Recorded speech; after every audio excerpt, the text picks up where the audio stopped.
Bom dia, agora formalmente. Alegria. Obrigado aí a Mauri pelo convite, professor Silvio. Para mim é uma honra estar aqui.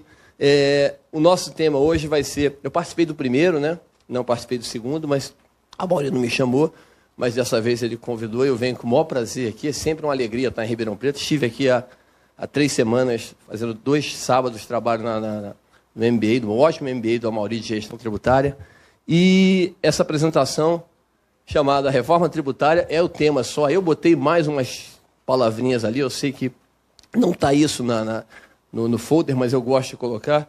Reforma tributária já, a mãe de todas as reformas, né? O Brasil precisa de muita coisa, em todos os sentidos, em todos os campos. E a reforma tributária, no nosso entender, não no meu entender, mas no entender dos especialistas, de quem estuda o tema há muito tempo, vem trabalhando nisso, é a principal reforma a se fazer. Na verdade, eu entendo que as reformas trabalhista, previdenciária e tributária, elas estão integradas, entrelaçadas, né? É claro que tem aspectos específicos de cada uma. Discussão de hora extra é na trabalhista. Discussão da idade mínima é na previdenciária. A alíquota de tributo é na tributária. Agora, no todo, elas estão integradas, porque aspectos trabalhistas influenciam o pagamento de tributos, a folha de pagamento, né? Então, a gente vai falar da tributária e, claro, ela está integrada um pouco com todas as outras. Aqui na apresentação tem... dividir em 3 partes, né? O sistema tributário nacional antes da Constituição de 88. É importante entender como é que eram cobrados os tributos no Brasil antes da Carta Magna, para a gente entender a confusão que nós chegamos no modelo atual, comparar um pouco o Brasil com o mundo desenvolvido, depois mostrar os principais problemas. Na verdade, não é mostrar todos, né? Se fôssemos mostrar todos os problemas do sistema tributário nacional, seria uma apresentação só, talvez, da manhã toda. De tanta coisa que a gente tem, a gente tem que cortar muita coisa aqui, né? E no final, a pergunta, sem qualquer pretensão de apresentar a solução mágica, né? Eu não trago proposta de reforma tributária. Eu mostro a proposta do deputado Luiz Carlos Rauli, que foi apresentada dia 22 de agosto, né? Publicada no site da Câmara, dia 22 de agosto, a PEC, a proposta de emenda constitucional. Fala um pouco da proposta do Bernardo Api, do Centro de Cidadania Fiscal, que é sobre a simplificação também, e faço uma integração. Eu estava conversando com meu amigo o professor Washington Brito, né, a mediador desse tópico. As propostas todas são muito boas. A gente tem que conseguir integrar. E o próprio deputado Raul, com o seu entusiasmo, com a sua vontade de fazer essa proposta andar, proposta dele, não, do grupo que fez o trabalho e vem fazendo há muito tempo, integrar, aproveitar uma coisa aqui, outra coisa ali. Tem ideias muito boas em todas as propostas. Eu só me incomodo quando eu vejo alguém escrever um artigo criticando sem apresentar alternativas e criticando simplesmente que essa proposta aqui é ruim e a minha é boa. Aí, no campo tributário, você discutir isso é muito complicado. E antes da gente entrar especificamente na apresentação, a parte mais importante, que tem um slide aí que eu falo isso, né?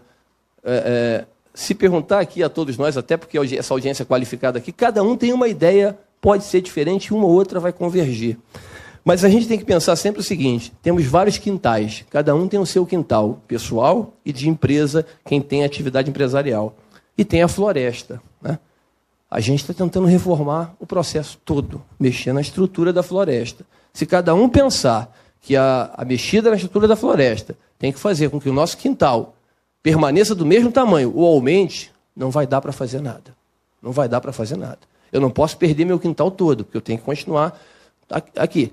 Agora, eu tenho que ceder alguma coisa. Se ninguém ceder, não vamos a lugar nenhum. Então, e talvez por isso a gente, desde 88, desde o começo dos anos 90, a gente fala em reforma tributária e na prática não fizemos nada de lá para cá. Só pioramos, né? Antes de entrar, senão eu vou acabar não entrando, vou ficar falando aqui o tempo todo. Eu faço uma analogia com a reforma tributária, que é o seguinte. Uma vez eu estava com problema de sinusite, aí fui ao médico. O médico de emergência, assim, o médico chegou, não me examinou direito e me tascou um antibiótico. Eu comecei a tomar, 2, 3 dias depois, eu diminuí um pouco a sinusite, porque para dar aula, né, o nariz escorrendo, tinha que tomar remédio antes de entrar, pingar coisa no nariz. Aí começou a me doer o estômago.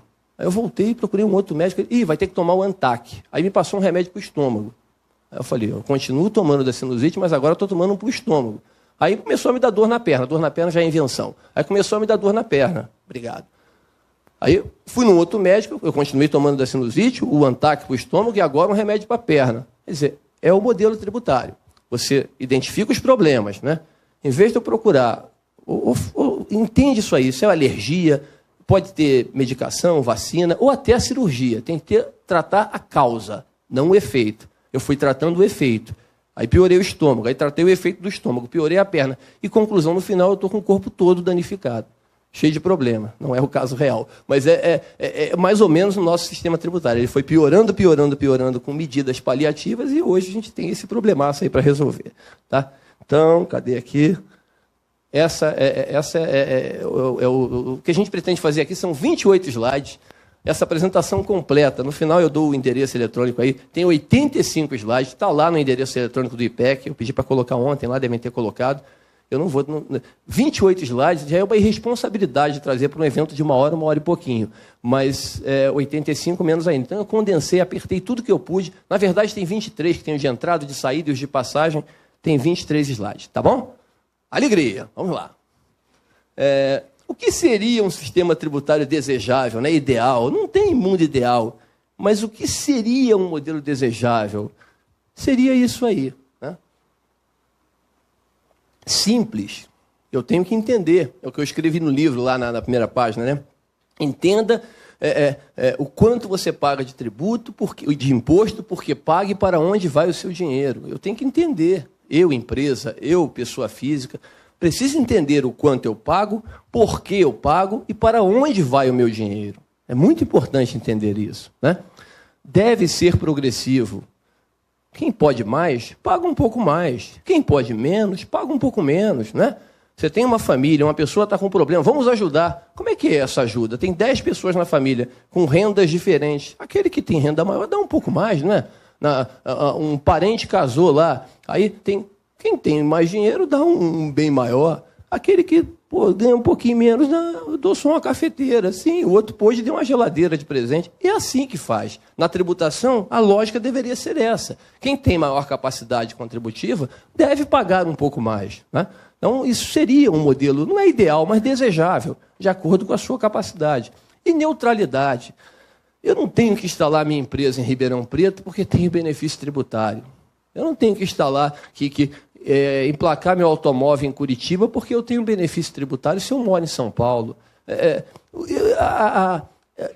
Uma empresa não pode ter crédito de PIS e COFINS se ela paga uma empresa terceirizada para entregar a mercadoria dela. E a outra que contratou o motorista, comprou o caminhão, fez tudo, não tem crédito, porque a regra é só para... Quer dizer, eu estou interferindo na atividade econômica. O sistema tributário tem que ser como os juízes das atividades esportivas, né? Ele tem que ser neutro. Ó, aqui, empurrou na área, pênalti para os dois lados, não é pênalti só para um lado. Bateu na mão, é pênalti para os dois lados, né? Contra o Botafogo, o juiz dá. A favor, nunca dá. Então, o sistema tributário não tem que ser igual os juízes contra o Botafogo. Tem que ser neutro, totalmente neutro. Ele tem que... eu não posso ter o caos que a gente vê no Brasil hoje, principalmente por conta do ICMS, de caminhões trafegando de um estado para o outro por causa de redução de... Uma vez uma empresa do setor de comércio de remédios, de uma drogaria... O cara falou, o meu caminhão leva 580 quilômetros vindo de Betim até a cidade de Minas Gerais, Santo Ângelo, eu acho que era aqui na divisa com o estado de São Paulo. Até não é distante daqui, não. Quando ele tinha um centro de distribuição a 90, 100 quilômetros no estado de São Paulo. Quer dizer, ele tinha que entregar o CD dele de Minas Gerais, porque em São Paulo ficava muito mais caro. Isso é uma insanidade. Isso não existe. Então, a gente... sistema neutro tem que ser isso. A legislação tributária não pode, não deve ser o principal fator. Ela pode até ajudar, mas não pode ser o principal fator, como é hoje, de decisão para empresa e pessoa física ou jurídica. Eu queria fazer esse preâmbulo antes de entrar nos dados, né? Como é que era o sistema tributário antes de 88 e depois.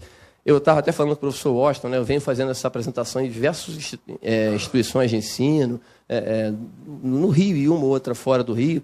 E esse slide eu botei umas 4, 5 apresentações. Eu no começo não tinha ele, porque... Tanto é que no livro nem tem esses slides aqui. Mas eu falei, isso é muito importante. Eu bobeei. Mas é que cada vez que você vai estudando isso, você vai querendo escrever mais. É muito importante entender como era para entender para onde foi, né? Quando o meu livro estava para sair, a 9ª edição, foi engraçado, Austin, que estava para sair em março, né? Aí o STF decidiu lá que o ICMS ia sair da base do PIS e da COFINS. Aí um aluno entrou lá no site, mandou a mensagem para mim e falou: professor, segura, porque o livro estava demorando muito. Eu tinha terminado de escrever em novembro, a editora, como mudou a editora, ela demorou muito a publicar. Segura o livro porque vai ter que mudar tudo. Porque o ICMS não entra mais na base do PIS e da COFINS. Um livro de 600 páginas, eu vou ter que mudar o livro todo por causa dessa decisão. Aí eu expliquei para ele. Na hora você dá uma... Pô, isso não pode escrever um negócio desse. Mas depois você respira um pouquinho e responde com educação, com cuidado, com carinho. Falei, olha só, não faça isso. Primeiro que não tem lei nenhuma regulando isso, até hoje não tem. O STF não decidiu quando que vale isso, se vai valer para trás ou se vai valer apenas a partir de 2018. E terceiro, a hora que tiver uma regulamentação, com os elementos que nós temos hoje, a gente publica isso num site, numa página, fica tranquilo. Não tá, eu não vou deixar um livro ficar esperando... Aliás, se a gente for escrever livro e ficar esperando mudança tributária... Por exemplo, PIS e COFINS não se escreveria livro há 4, 5 anos, né? A gente está há 4, 5 anos esperando o governo mudar aí, pegar o lucro presumido e colocar no método não cumulativo. Então, vamos entender um pouco aí a estrutura, como era antes, para entender para onde foi. Aí eu falei isso para ele, né? Falei outra coisa. Para você entender como vai ser o modelo novo, você precisa saber como é que era antes. Isso é fundamental.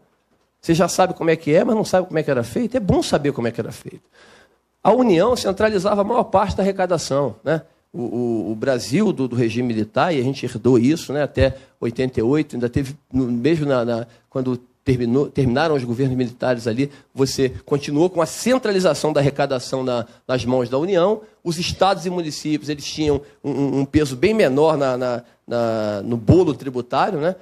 O Estado ainda tinha o ICM, que era um imposto grande antes do S da Constituição, tinha um peso de 5% mais ou menos do produto interno bruto. Os municípios ficavam com o ISS, que tinha uma arrecadação tímida demais, muito pequena. O fundo de participação dos estados e dos municípios, eles transferiam, olhem o percentual, 33% na hora que saiu a Constituição. Daqui a pouco tem um quadrinho para a gente ver um e do outro. Isso era 14, 15 no início dos anos 80, foi aumentando e chegou a 33% lá, no final, em 88, antes da Carta Magna, do Imposto de Renda do IPI. Os impostos únicos federais, né, existiam os impostos únicos sobre combustíveis, minerais, telecom, transporte interestadual, intermunicipal. Eles eram da União, com destinação para estados e municípios, mas eles eram da União. Você tinha o PIS-PASEP já, né, mas era uma alíquota pequena, 0,65, 0,75. Tinha o fim social, que era 0,5%, depois virou 2% e já teve problemas constitucionais ali. O Supremo tirou ele de circulação. E você tinha a TRU até 85, a taxa rodoviária única, não era IPVA, né? Era uma taxa da União. E esse recurso era um recurso relevante para a União em termos de arrecadação. A alíquota chegou a 7%, a alíquota de carro de passeio, de automóvel de passeio, né? O IPVA começou pouco antes da Constituição, começou em 86, quer dizer, migrou, né, para os estados. O imposto de transmissão era todo estadual. O imposto de transmissão tem um detalhe interessante que é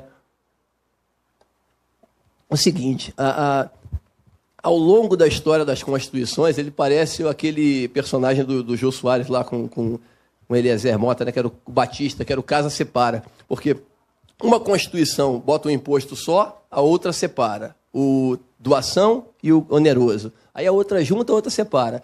Em 67, ele ficou um imposto só. Em 88, ele foi segregado novamente, ITBI para o município, ITCMD ou ITD para o Estado, imposto de doação para o Estado.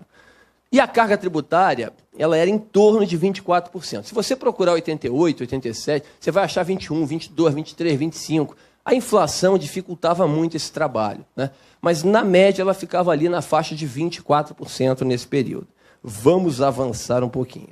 Aí, esse quadro é um quadro adaptado do livro que o pessoal, até do BNDES lá, o Zé Roberto Afonso, outro excelente estudioso do tema, né? Tem maravilhosos trabalhos sobre a reforma tributária, que eles montaram lá, e eu fiz umas pesquisas para ajustar algumas coisas que eu vi necessárias aqui. E o quadrinho não estava assim, eu escrevi do meu jeito. Você tem ali os impostos como eram em 88, cadê aqui? E como é que eles estão... Onde é que aqui, né? E como é que eles estão agora, né? O imposto de renda e o IPI, a União cobra, arrecada e fiscaliza, ela ficava com 67%. Hoje ela fica com 51% e 41%. Quer dizer, olhem que interessante. A União perdeu dinheiro aqui, né? Muito dinheiro. Perdeu recurso. Interessante, o bom e velho IPI representava 20% da arrecadação da Receita Federal em 88. Hoje representa 6%. Perdeu o sentido. O II e o IOF continuaram igual, imposto de importação. O ITR era federal, mas o dinheiro ia 100% para os municípios. Hoje continua igual. Na verdade, a Constituição manda meio a meio, mas tem uma lei que autoriza, mediante convênio, você transferir o dinheiro todo, o dinheiro, a fiscalização, como deveriam ser os tributos municipais, né? A legislação é federal, agora a cobrança, a arrecadação, a fiscalização, o controle é todo municipal. 2.000, quase metade dos municípios assinam um convênio e participam do convênio. Aí você tem os impostos únicos. E olha que interessante, esses impostos únicos aqui, energia elétrica, serviços de telecomunicações, combustíveis lubrificantes e comunicações, a União ficava com uma parte desses dois aqui, 100% do comunicação. Eles foram migrados para o ICMS em 88, né? Eles passaram a integrar o ICMS e foram extintos. O Imposto Único sobre Minerais, ele se transformou na contribuição financeira sobre a exploração de minerais. Aí, quer dizer, aqui era 10, 70 e 20, a União ficava com 10, né? Hoje a União fica com 12%, 23,65%. Quer dizer, mudou pouco, só migrando de estado para município aqui. E os impostos municipais, o ICMS, né, era 80 com 20.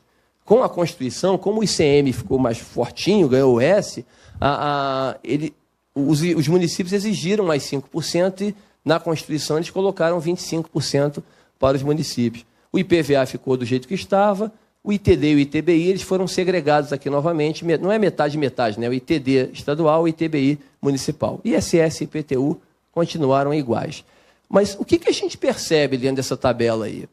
Olha que interessante. Os impostos eram 70% da carga tributária, 17% do PIB, lá em 88, quando a carga era na faixa de 24%. A carga tributária aumentou ao longo dos anos aí. E os impostos continuam sendo 17% do PIB. Quer dizer, o que nós fizemos de 88 para cá? Não aumentamos impostos praticamente, no todo. Aumentamos um aqui, diminuímos outro ali, mas não aumentamos no todo. Criamos o quê? As famosas contribuições, né?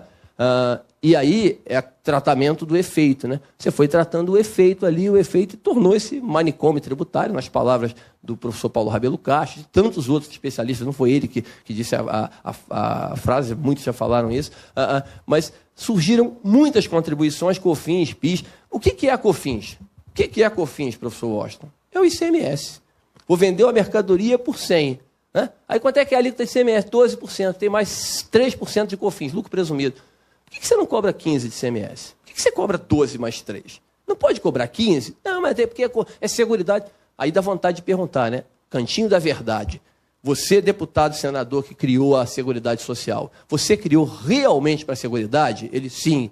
Eu vou botar aquela máquina da verdade que tem no programa da Luciana Gimenez lá, na Rede TV. Aí não. Aí ele fala a verdade, que fica com medo da máquina. Não. Na essência, nós criamos a Seguridade Social, pensando, lógico, num conjunto mais amplo de previdência, mas pensando também em ressarcir a União das perdas que ela ia ter com a transferência dos impostos para os estados e municípios. Então, olha só, o aumento da carga tributária foi todo em contribuição. O que é a CID? A CID podia ser aumentar o ICMS, um serviço, em vez de você cobrar COFINS e PIS, você cobra o ISS um pouco maior. Por que se fez isso? Na verdade, a CSLL, o que é a CSLL se não imposto de renda? Para dar mais trabalho, você ter duas bases para calcular, para ficar de vez em quando olhando a legislação para ver se uma adição entra numa base ou não entra na outra. Poxa, não tem necessidade disso, ou não tinha, né? Então, aí a gente entra na carga tributária nacional. O mais interessante daí, primeiro perguntar por que dados de 2015? Eu só gosto de trabalhar com dados da Receita Federal. E a Receita Federal não divulgou os dados ainda de 2016. Ela normalmente divulga agora, em outubro para novembro. Como não divulgou, tem que esperar. O mais interessante desse quadrinho, porque os dados vocês já conhecem, estão cansados de acompanhar aí, é a foto, né? Essa foto a gente vai lá no Google, pega na internet, nas imagens, e a que eu achei melhor foi essa. O que simboliza essa imagem? Esse caminhão não é o maior caminhão da estrada. Tem caminhões maiores que esse. Esse caminhão, quais são os problemas principais dele? Primeiro, ele está desbalanceado, ele está maior de um lado, menor do outro. E outro problema dele, tem letra demais ali, né? Tem muito tributo. No meu entender, os problemas principais do nosso sistema tributário são esses, o meu e da maioria das pessoas, quase todo mundo.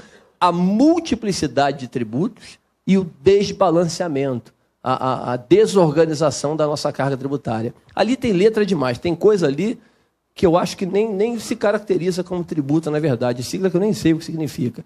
Mas o mais importante é a simbologia do 1/3 da carga tributária, dos dados do IBGE e da Receita Federal do Brasil. Claro que já tem PIB novo, mas a carga tributária oficial não foi divulgada ainda.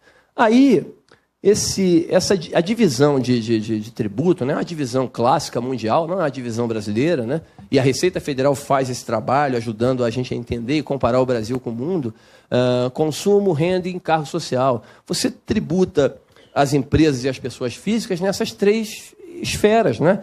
Eu vou comprar um produto, tem tributação aqui. Então, se eu comprei água por R$2, o ICMS, o PIS, a COFINS, tudo que está aqui no IPI, quando se produziu lá a embalagem, todos esses tributos afetaram o preço final dos bens e serviços diretamente. E interessante que a gente, na contabilidade, lá nos departamentos, a gente trata isso aqui o quê? Aqui é o pessoal dos indiretos. É legal isso, porque é indireto, no sentido prático é indireto. Mas, na essência, os indiretos são os que eu consigo identificar, ou deveria conseguir, o impacto deles aqui. Porque eu não consigo identificar o imposto de renda. Eu não sei quanto a empresa botou de imposto de renda aqui. Porque imposto de renda ela pagou sobre o lucro. Mas eu consigo identificar quanto tem de CMS aqui. Basta saber a alíquota sobre o produto, né? O CMS que é não cumulativo. E aí, uma coisa interessante também, isso aqui estava em 2 slides. Como a gente aperta, bota tudo num só. Eram 2 slides, eu adaptei para um só. Aqui embaixo, é um dado interessante. Não sei se lembram do número. Eu botei 2 tri arredondando. É 1.928 bilhões de reais de carga tributária. Mas é 1.370 de impostos, taxas e contribuições mesmo, daquelas do dia a dia. Você tirando ali o INSS, que é encargo social, tirando o FGTS, tirando o Sistema S, tirando a contribuição sindical, tirando as outras coisas que são tributos, mas não ficam livres no orçamento para os governos trabalharem, a carga cai muito. Ela cai para 1.370 bilhões. Isso é outro dado interessante de se refletir, de se pensar também. E aí, como é que é o nosso modelo? A União ainda centraliza a arrecadação, ela ainda fica com... não sei se fica na frente, acho que não tem nada na frente não, né? Ela ainda arrecada 57%, a maior parte do valor, mas ela fica com 42%, porque ela manda 15 pontos percentuais, né, da arrecadação para municípios, principalmente, e para estados. Mas os estados é que é um negócio legal. Olha só, os estados arrecadam 34%, ficam com 33%. Pô, mas peraí, ele recebe da União e passa para o município?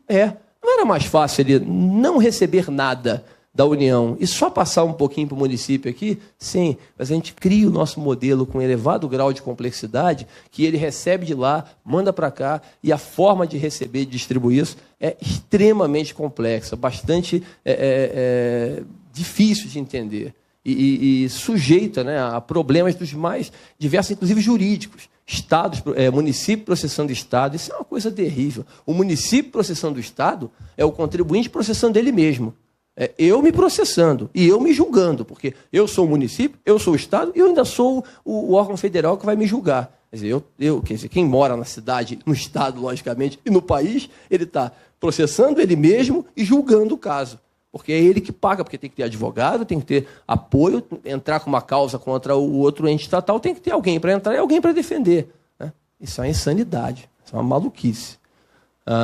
Esse slide da Receita Federal, ele é bem interessante, né? Porque ele compara o Brasil com a OCDE, Organização da Cooperação e Desenvolvimento Econômico. O Brasil não faz parte da OCDE, deixa eu passar rapidinho na frente, não faz parte da OCDE, mas está tentando entrar, né?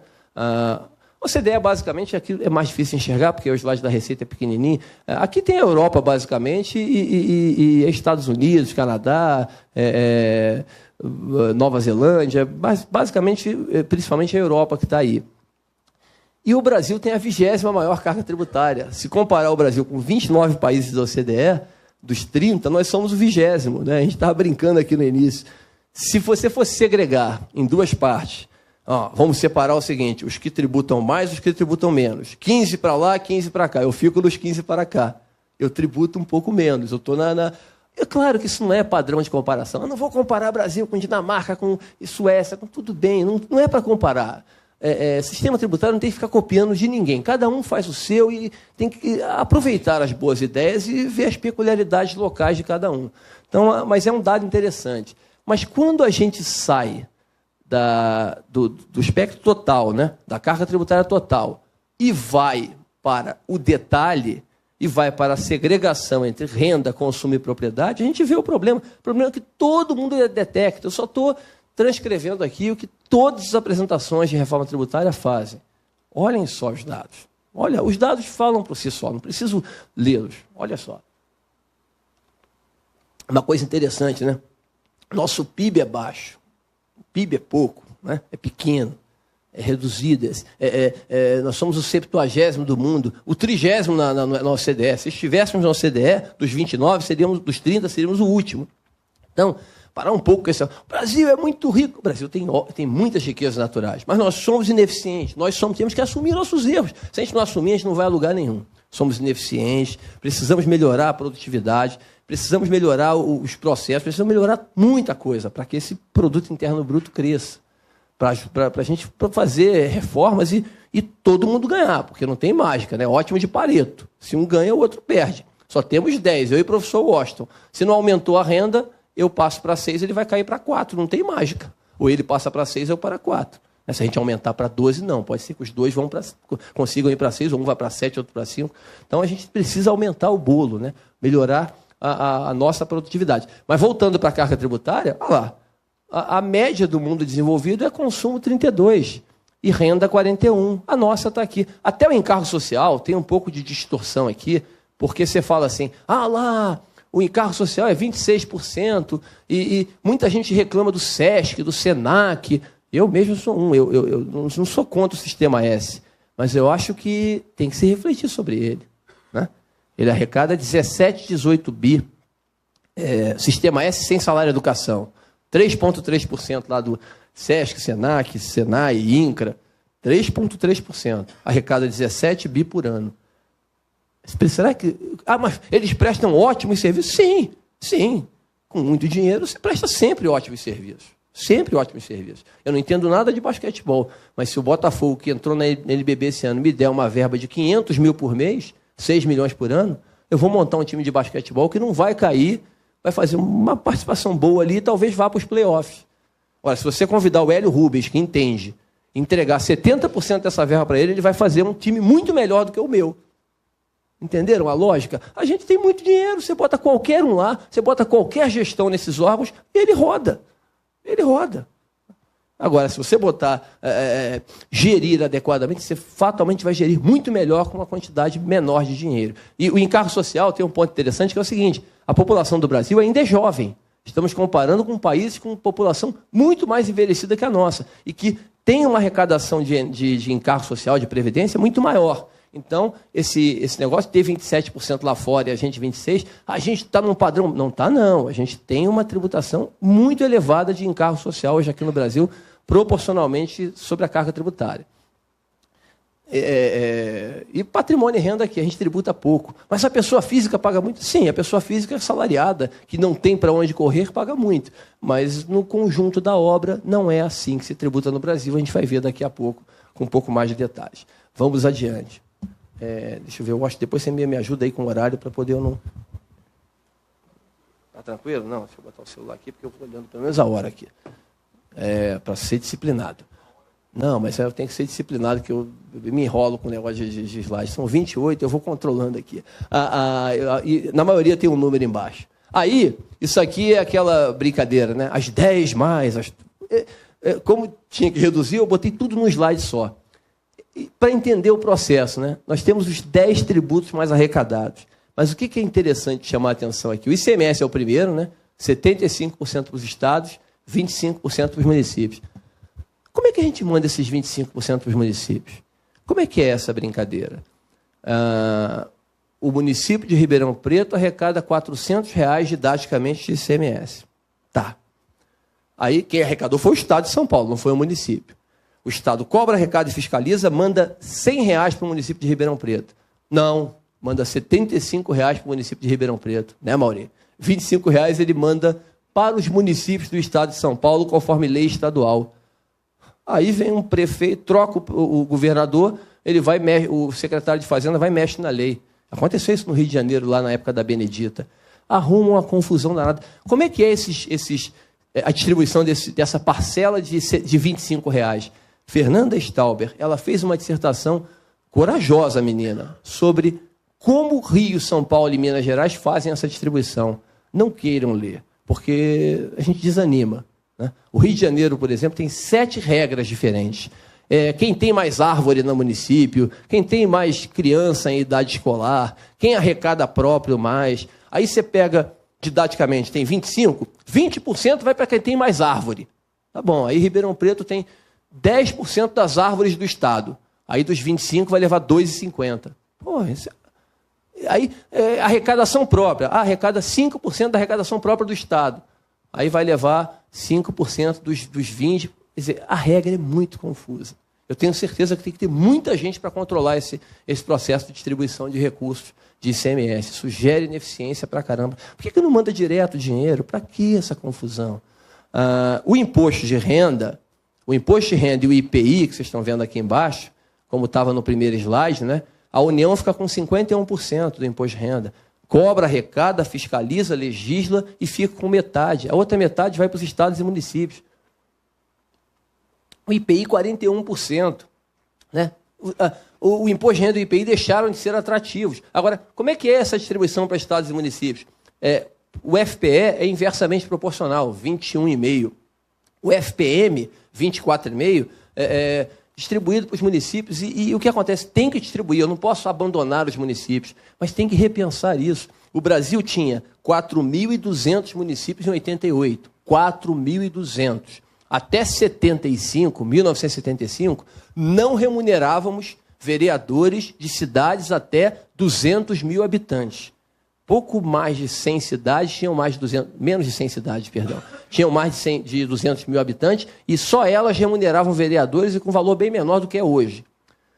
Em 88, afrouxaram a regra de criação de municípios. Em 8 anos, de 88 a 96, foram criados 1.360 novos municípios.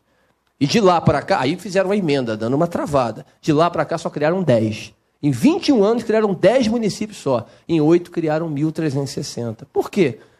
Tem FPM e FPE, não precisa ter nada aqui na cidade. E tem vereador, tem prefeito, tem vice-prefeito, tem isso, tem aquilo. Por que ter vereador em cidade com 5, 6 mil habitantes? Não quero acabar com os municípios, não, pelo amor de Deus.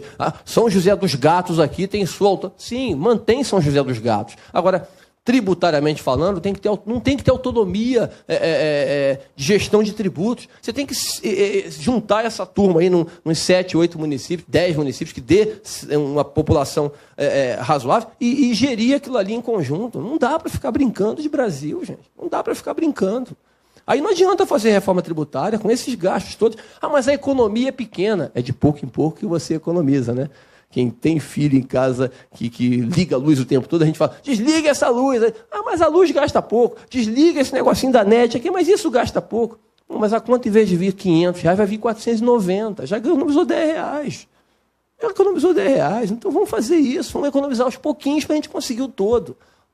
Tudo que a gente pensa em economia, isso é pequeno, isso não, tudo bem, mas vamos economizar, está errado. Está errado, tem que trocar. Então, naqueles 49% ali, nos 59% de baixo, a diferença de um para o outro é o fundo da exportação, né, o FPX, que só tem no IPI. Para ressarcir os estados que perdem dinheiro com a venda para o exterior, 10% do IPI vai para eles. Tem o Fundo Nacional de Desenvolvimento aqui, 3% do IPI do Imposto de Renda. 1,8% vai para o Banco do Nordeste, 0,6% para o BASA e 0,6% para o FCO, que é uma unidade dentro do Banco do Brasil para o Centro-Oeste. Peguem o balanço do Banco do Nordeste do Brasil. Peguem o balanço. Dezembro de 2016. Procurem na internet e peguem. Total de ativos, 44 bilhões de reais. operações de crédito. Porque você fala assim, a ideia é inteligentíssima, interessante. Você pega um pedacinho de carga tributária do imposto aqui e bota para um banco lá no Nordeste financiar as empresas de lá, desenvolver o país como um todo, excelente. Tá bom, 44 bi. Tem 11 bi em operações de crédito. 25%. Cadê os outros 33 bilhões? Estão lá aplicados em LTN, LFT, L não sei o quê. Tudo título público. Pelo amor de Deus. Aí você tem um Banco do Nordeste com indicação política o tempo todo. Tem que avaliar, reavaliar. Eu não quero que acabe com o Banco do Nordeste, né? Mas 75% do ativo aplicado em título público. Aí tem déficit, claro, porque você pegou o imposto ali e destinou para um banco público para ficar lá o dinheiro parado. Né? Vamos adiante. Aí você vem aqui, ó, você tem a Previdência, né, o Fundo de Garantia, isso aqui também. Ó, no finalzinho a gente vai falar. O Fundo de Garantia faz sentido hoje do jeito que foi em 66? 51 anos atrás ele foi criado, né? Como o professor Washington bem lembrou, tínhamos a estabilidade, né? Aí com o objetivo de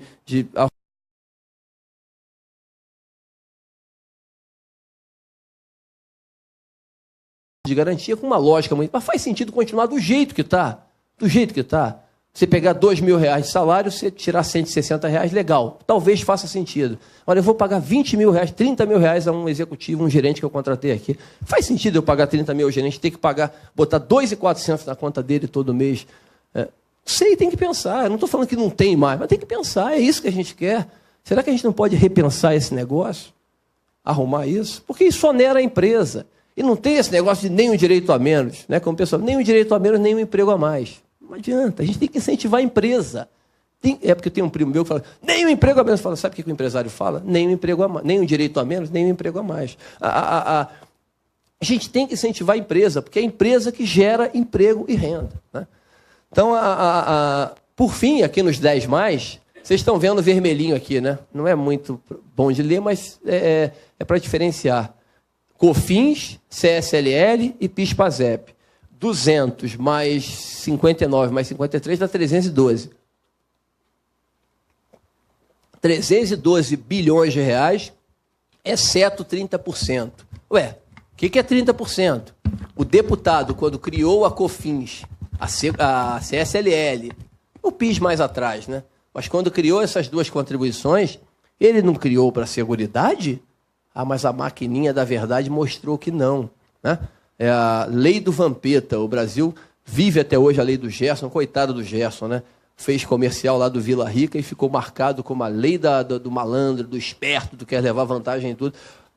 Ele fumava muito, falava, lê aí o comercial, ele foi e leu. O Vila Rica fez isso, aquilo outro, e para quem gosta de levar vantagem em tudo, coitado, ficou alijado, não chamavam ele para nada durante muito tempo, hoje esqueceram um pouco isso. Mas eu brinco, o Brasil tem a lei do Gerson, que está vivo até hoje, e tem a lei do Vampeta, que é uma lei mais nova, né? O Vampeta é mais novo, mais recente, também parou de jogar, mas o Vampeta falou uma vez lá no Rio de Janeiro, quando ele jogou no Flamengo, o Flamengo montou um time bom, como montou agora, cheio de jogador caro, né? Aí o Vampeta não jogou nada, o time não rodou, aí quando ele saiu, ele falou, também, eles não pagavam, eles fingiam que pagavam, e a gente fingia que jogava. O Brasil tem muito isso, finge que é. Você criou para a Seguridade? Não, finge que é. Na verdade, não é. Eu criei para ressarcir a União. E a prova disso é a DRU. O que é a DRU? Eu já volto no slide para a gente fechar ele aqui. Opa, cadê aqui? Vai. Aqui, ó, tá indo. Aqui, ó. O que é a DRU? Desvinculação das receitas da União. Foi um instrumento criado em 1994. Preste atenção, 94. A COFINS entrou em funcionamento em 92. 2 anos só ela rodou normalmente, no 3º ano já criaram a desvinculação. A CSLL começou em 90, 89, 90. Logo, 94, desvincularam ela. Não toda, mas parte. E detalhe, você desvinculou isso aí para deixar o dinheiro livre. Bota, gasta onde você quiser, paga os juros da dívida. Pode fazer o que você quiser com o dinheiro. O dinheiro está free, livre, faz o que quiser. Gente, 8 emendas constitucionais, porque deputado, senador, eles não aprovam a DRU ad eterno, não. Para aprovar a DRU, deve ter lá os mecanismos legais, né? Lei do Vampeta de voto, né? Ele deve votar né, pela consciência, pela técnica. Não, eles votam com as coisas que a gente está vendo aí, não precisa ficar falando. 8 emendas constitucionais. Criaram o FSE em 94, Fundo Social de Emergência, valendo 2 anos. Depois o FEF em 97, Fundo de Estabilização Fiscal. Renovaram o FEF em 98, 3 emendas. Aí veio a da DRU 99, 2003 DRU, 2007 DRU, 2011 DRU e 2016 a DRU. Já no governo atual. Né? Não tem nenhuma conotação política aqui, é sempre tudo técnico. Tá? Já no governo do presidente Temer. E a DRU, só que eles inovaram agora. Eles elevaram de 20% para 30% e aprovaram até 2023. Né? E detalhe, ainda desvincularam taxa. Né? Eu brincava com meu amigo Gerson Estocco lá no Rio, eu falo, pode isso, Gerson? Pode desvincular a taxa? Taxa não é por um serviço prestado ou colocado à disposição? Aí ele falou, votaram na Constituição? Pode. Então, você desvincula a arrecadação desses tributos aqui. A CID é para programa ambiental, mas está desvinculada. Né? E detalhe, eles desvincularam dos estados e municípios agora, que não tinha nas anteriores, por conta da crise dos estados. Desvincularam. Até multa, gente. Você toma uma multa do Detran, aí o dinheiro não vai para o Detran, 30% o cara desvincula. Uma loucura. Então, a DRU desvinculou lá o dinheiro da COFINS, 30%, o dinheiro da CSLL e o dinheiro do PIS/PASEP. Né? Você desvincula isso. E aqui nos 10+, temos quantos tributos sobre o consumo? ICMS, COFINS, ISS, PIS, IPI e Imposto de Importação. Né?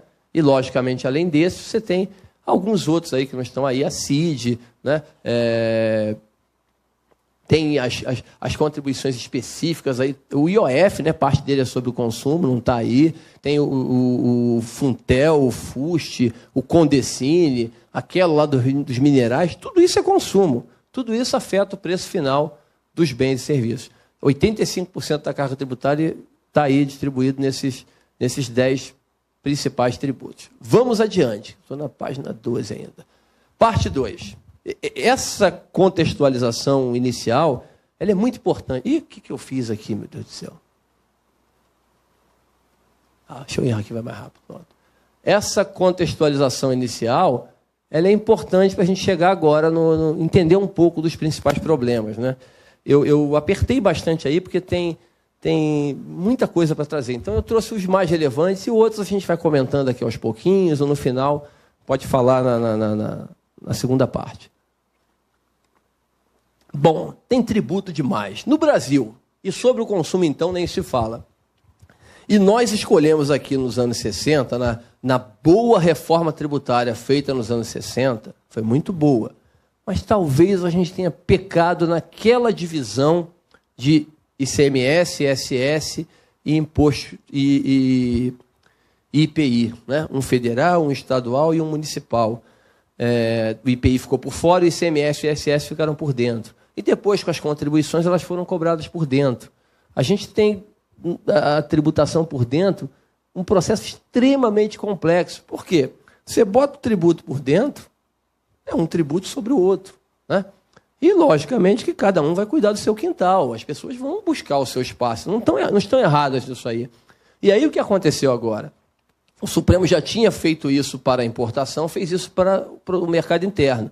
O ICMS não entra na base do PIS e da COFINS. O ISS vai pelo mesmo caminho. Não vai entrar na base do PIS e da COFINS. Eu não sou advogado, não vou discutir tese jurídica, não tenho essa habilidade, essa capacidade técnica, mas a minha percepção, até conversa com meus colegas da área jurídica, até porque a decisão também foi apertada, não foi unanimidade. Não foi unanimidade, foi 6-4, se eu não me engano. O Supremo não caiu na armadilha, mas ele aceitou os argumentos dos ótimos advogados tributaristas que tem no Brasil, os excelentes advogados tributaristas que tem no Brasil. Porque essa história que o imposto é do consumidor, tá bom. Então admita que o Supremo decidisse que a Lojas Renner, para citar uma empresa, poderia ser qualquer outra, uma empresa aberta poderia ter citado qualquer outra. A Lojas Renner tem que receber de volta 700 milhões de PIS e COFINS porque ela pagou a mais durante o tempo que ela entrou aqui. Tá, Eu vou devolver 700 milhões para a Loja Renner? Vou. Agora, por favor, esse dinheiro vai entrar e você vai ser obrigado a chamar todos os clientes que compraram seus produtos e devolveu o dinheiro a eles. Porque a alegação não é que o ICMS é cobrado do contribuinte da etapa seguinte, é repercussão? É. Então, você vendeu essa roupa aqui por 100, você 12 de ICMS, você tirou os 12, você tem que pegar 7,6165 sobre 12, dá 91 centavos e devolver para o teu cliente. Chama ele e fala assim, aquela roupa que tu pagou R$100, toma 92 centavos aqui de volta. Ué, ou você vai pegar o dinheiro e ficar para você? Não pode. Não, eu acho até que o STF, nesse caso, ele vai arrumar isso. Estava votando aí, não sei como é que ficou o encaminhamento. E, aliás, a gente está chegando no final do ano e não tem uma definição ainda, né? Como é que vai ser em janeiro de 2018? A gente, quando vender um produto por 1.000, vai pagar PIS e COFINS sobre 1.000 ou sobre... Hoje a lei manda pagar sobre 1.000. Mas tem essa discussão aí. E como é que vai ter que mudar tudo? Vai ter que mudar o ISS, vai ter que mudar o ICMS. E tal. Se parar para pensar, gente, friamente, tem que mudar o PIS e a COFINS. Porque o PIS entra na base da COFINS, a COFINS entra na base do PIS. Não dá. Né?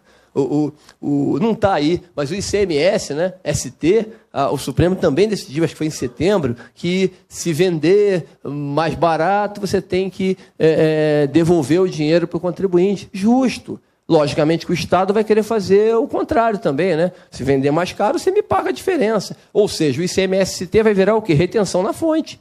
Retenção na fonte. É isso que a gente quer? Quer deixar essa confusão continuar? Continua. Né? O caos já está instalado, vai só piorar, só aumentar. Você ainda tem parte da cobrança cumulativa. Parte da cobrança é cumulativa. Você não deduz o que pagou na etapa anterior. Então, isso vai acumulando, complicando o processo.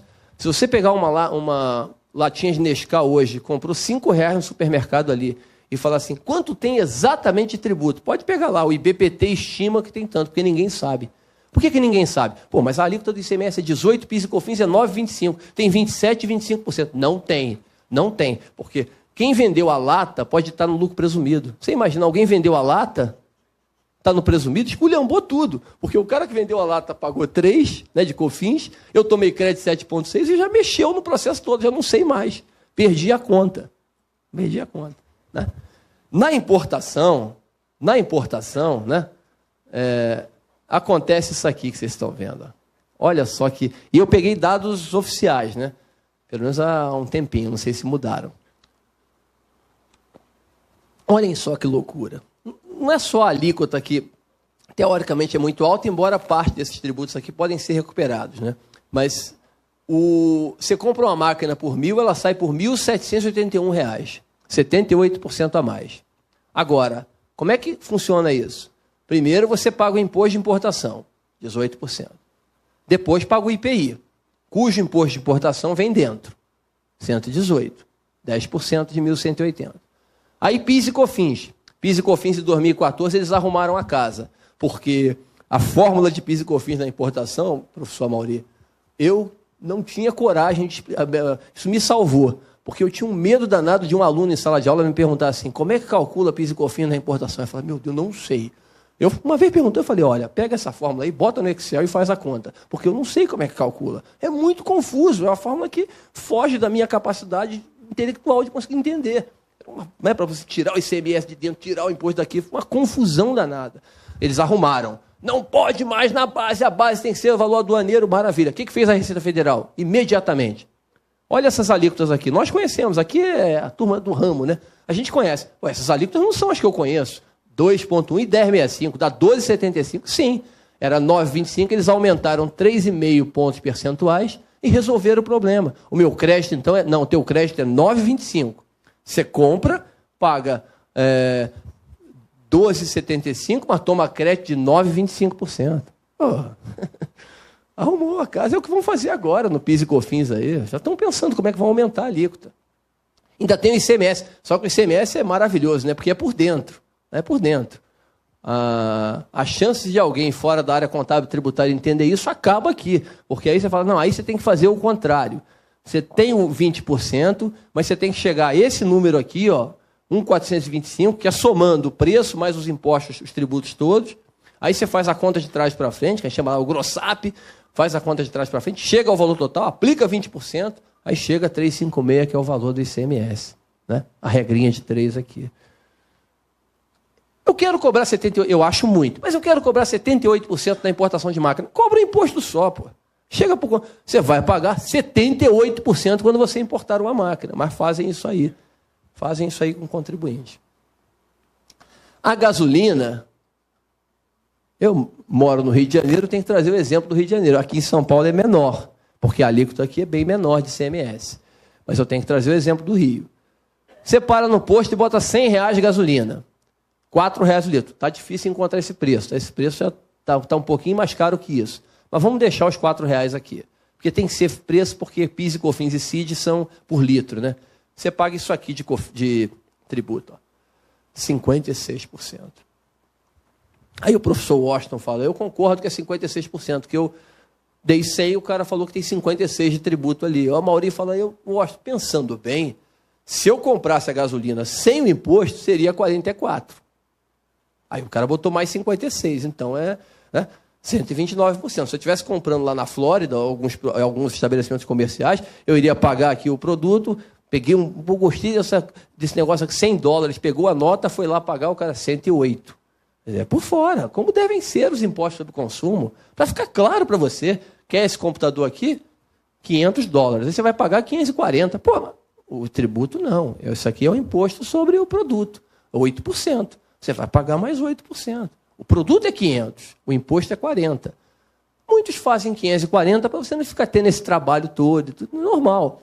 Mas tem que ficar claro que a alíquota tem que ser aplicada por fora. Por fora seria a bagatela de 129% hoje. E olha como tem muito posto cobrando mais de R$4, esse percentual aumenta, tá? Vamos adiante. Isso aqui é do site do G1, né? Né? Tem o site do BPT também, com todo o site da FIEP, da Fiesp, de tudo quanto é lugar você tem esses trabalhos. Que eles fazem, né? Quanto tem de tributo nos produtos? Aqui, a gasolina, 56%, né? Aí ele vai mostrando. Isso aqui é interessante, mas é só para a gente refletir, né? Sempre que eu faço essa apresentação, eu falo, você acha que não tem que mudar nada? Deixa como está, cara. Deixa esse negócio como está. Vem o verão aí, um picolé 38%. Compra o picolé, tranquilo. Sabe que você está pagando 38% por dentro. Faz por fora, dá 50 e poucos por cento, 50 e 60%. Deixa assim. Quer mudar? Não? Deixa assim. Acha que é muito complicado mudar? Deixa assim. Né? Você pega uma bicicleta, 46%. Quando você tributa a gasolina daquele jeito, você segrega. O Neymar vai lá no Rio de Janeiro, para o carro dele no posto. O frentista pode chegar e falar, não, Neymar não, para você é R$5 o litro. Né? Aí professor Washington, professor Washington é R$4,80, porque está numa linha próxima do Neymar aqui. Não faz.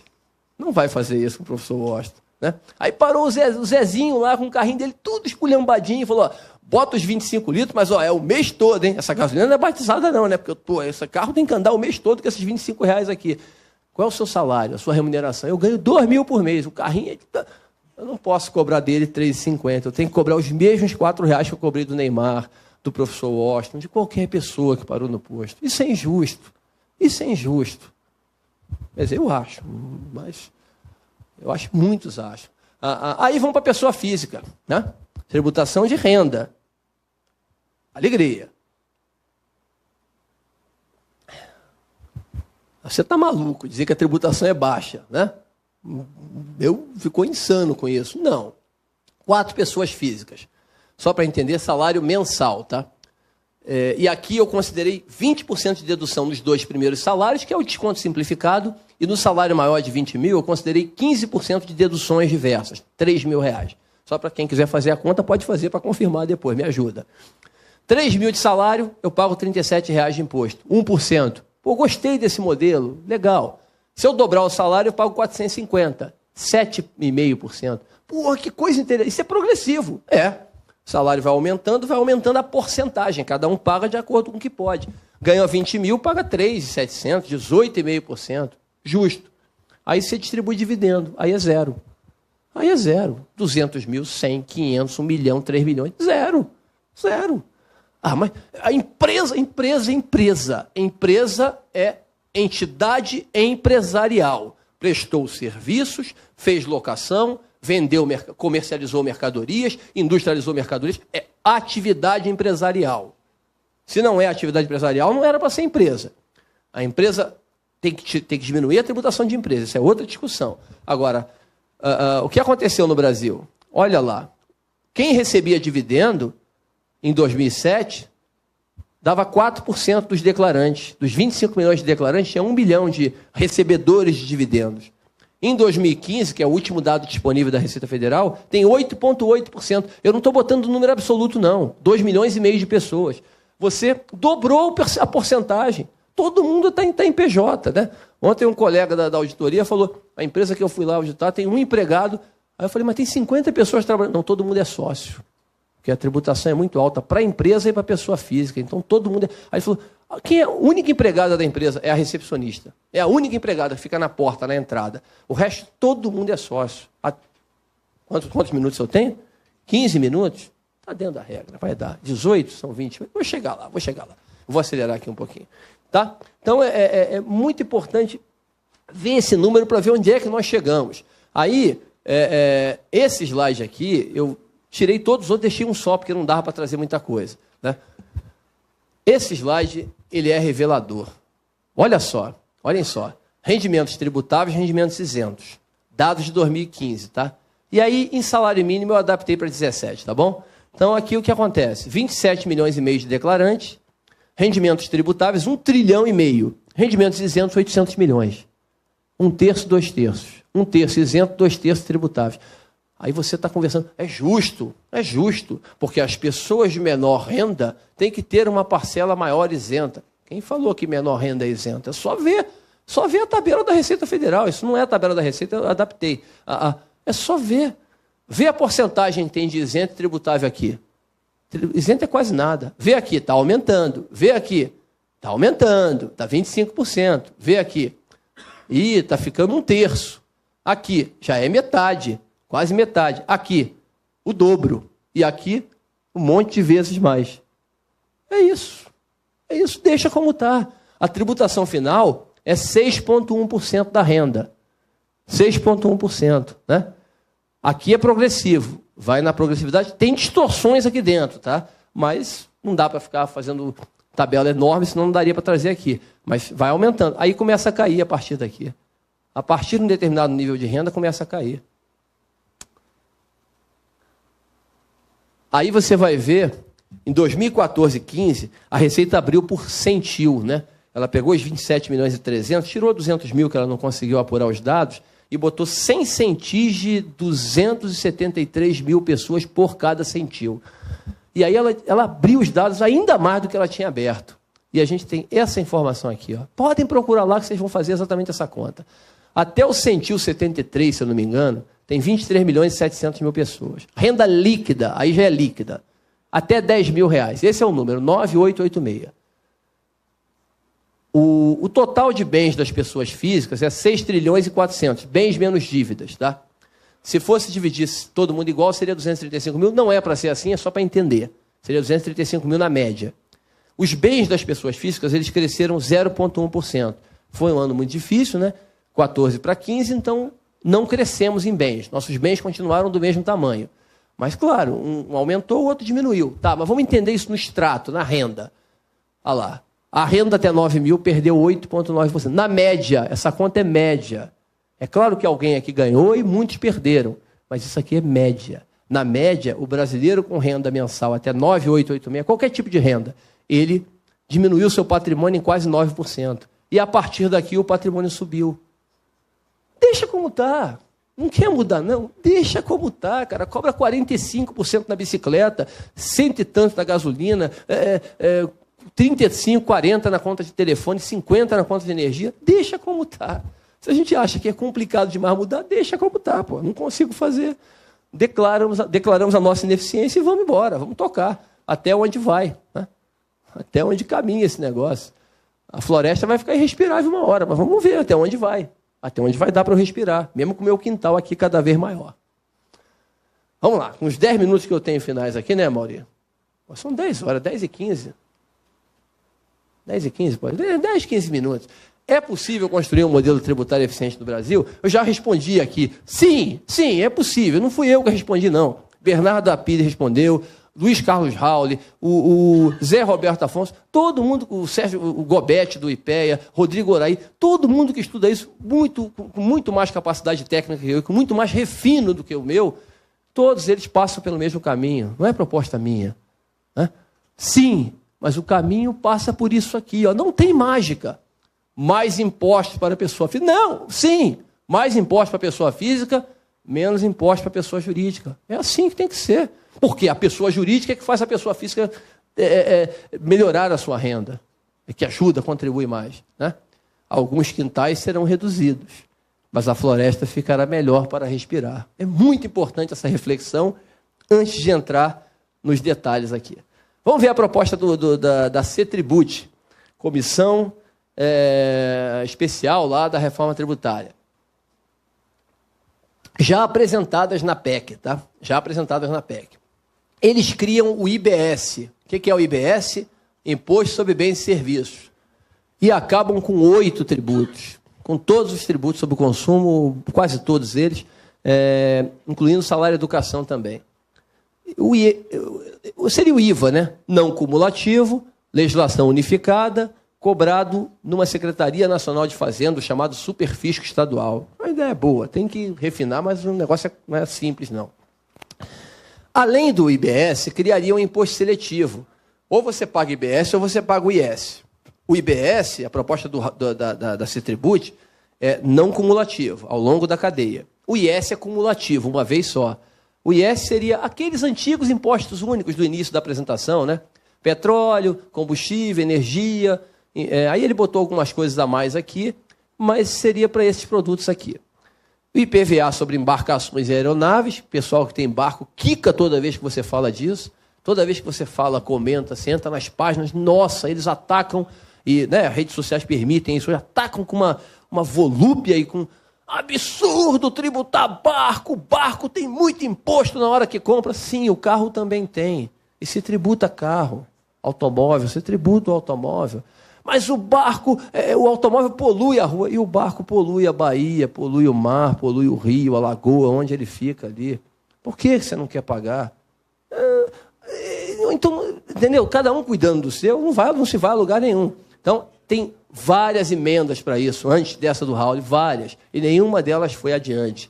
Hoje não pode cobrar, alguns estados tentaram cobrar, mas não pode, porque o Supremo decidiu que não é incorreto, porque como o IPVA original ele veio substituir a TRU, é só para rodoviária. Agora, se você emendar a Constituição, resolve o problema. Cobrar IPVA sobre barco, né? Extinguir a CSLL e integrar no IRPJ, está lá na proposta da CETRIBUT, transferir o ITCMD, que é o Imposto sobre a Herança, todo para a União, a legislação seria da União, o imposto seria dos municípios, mas a legislação seria da União. Aliás, todos os impostos municipais, não sei se está escrito ali, tá, os 5 impostos municipais passariam para os municípios, tá? E a PEC tem mecanismos de manutenção da mesma arrecadação dos últimos 3 anos. Um esforço técnico muito bom, muito interessante da equipe que preparou para tentar com que os parlamentares aprovem alguma coisa, mantendo a arrecadação. Você não vai perder nada. Só que eu acho isso muito fantasioso. Não tem como pegar 10 pessoas e dividir, todo mundo continuar com a mesma. Imagine 5.570 municípios e 27 estados. Não dá. Não, mas a proposta, em resumo, em síntese, é essa. Não toca no IR pessoa física. Só direciona, mas não toca uma única linha. Porque o Raul tentou tocar e foi bombardeado lá na comissão. E também não toca na parte do INSS, da Previdência, porque também tentou mexer e isso é um vespeiro. Aparecem os arautos de plantão lá, os defensores do povo, que nem defensor de nada ali, e começam a falar, não pode isso voltar, esse nosso partido renega qualquer mudança. Não, é porque ele renega nada, ele quer aparecer ali para o público dele. Então, essa proposta do Raul, olha só, minha percepção, é a melhor proposta de reforma tributária que nós temos dos 25 anos que a gente acompanha esse negócio aí. Várias propostas foram apresentadas, algumas boas. Essa é a melhor. Do jeito que está, pelo amor de Deus, não. Tem muita coisa para refinar aqui. Mas a estrutura, o caminho é esse. A base, o início é essa. E a gente tem hoje um deputado técnico, não tem defesa nenhuma, não conheço, não sei quem é, não, é do outro estado, nunca votei, mas entusiasmado e entende do negócio, entende do assunto. Então, se a gente não conseguir avançar um pouco agora, que o Washington está falando que não acredita, também não acredito. É por amor às causas perdidas que a gente faz isso. Mas se não for agora, vai ser muito difícil de ir adiante. Aí, deixa eu fazer um resumo aqui da minha parte. 10 minutos, agora eu vou acabar, porque 10 minutos, 23, está bem perto do final. É 27, mais 4, 5 acaba. 2 minutos para cada um. Pô, 2 minutos, mas vamos lá. O IBS, que está proposto pelo Raul, na proposta do Bernard Api, ele também continua federal, com a lei federal, cobrança estadual, mas aí a proposta não é dele, aí é uma coisa minha. Né? Tá? Eles entendem que tem que ser não cumulativo. Eu me preocupo, porque rapidinho vão criar o IBS-ST. Vão criar o IBS-ST. E vai continuar a mesma confusão que nós temos hoje. Então, eu posso estar equivocado, mas já fiz vários estudos, numéricos inclusive, sobre isso, que você deveria cobrar esse imposto uma única vez. Acabar com essa confusão de débito e crédito. Você cobra uma vez só, porque comércio não fabrica mercadoria, indústria que produz. Então, na indústria eu tributo uma vez só, uma por fora, uma vez só. Acabou. E, claro, tributo na prestação de serviços. Tributo na locação, em outras receitas. Está a discussão do ISS agora, do serviço de streaming lá. Tributa, é receita. Na receita das empresas, você tributa uma vez só, um tributo só. No serviço, na indústria. Quando a indústria vender para outra indústria, não tem que tributar. Para que eu vou tributar? O cara vai vender a embalagem. Ele vai pegar a embalagem e vai transformar no produto industrializado. Na hora que ele vender esse produto industrializado, eu calibro a alíquota ali. 0. Incentivar a produção. É que não dá para esperar o momento do consumo, que é muito complexo para você tributar só no consumo. Né? O consumo é pulverizado demais. A gente tem 300, 400 mil indústrias no Brasil. É mais fácil trabalhar ali. E muito mais simples. Tá? Na importação, eu importei para industrializar ou para exportar, né? Não tem que tributar, como não se tributa hoje no drawback, lá na exportação. Mas eu comprei aquela máquina para industrializar, 0, porque a máquina vai produzir o bem e eu vou tributar na hora que ele for vendido, que os produtos forem vendidos ali. O Bernard Api sugere uma alíquota só. Eu não gosto de uma alíquota só, uma para tudo, né? Eu acho complicado cobrar a mesma alíquota de gasolina e de arroz. E aí ele fala, o Estado pode cobrar um complemento para tudo. Eu também acho complicado, porque aí, se ele quiser cobrar mais na gasolina, ele vai ter que cobrar mais no arroz. Então é complicado e difícil. Eu sugiro, por isso que eu falo, as ideias são todas excelentes. A do Bernard Api é excelente a ideia dele, as ideias dele. Agora, vamos arrumar, vamos refinar um pouco. Eu acho que poderíamos ter 3 alíquotas. A tradicional, uma reduzida para aqueles itens essenciais, e uma seletiva, para poucos itens. E você deixa o Estado cobrar um adicional. Cada Estado quer cobrar o seu adicional, cobre. Só na seletiva. Ele não pode cobrar um adicional sobre a lata de Nescau, mas ele pode cobrar, de repente, sobre a gasolina. Também não é adicional 20%, 30%, é um percentual. Né?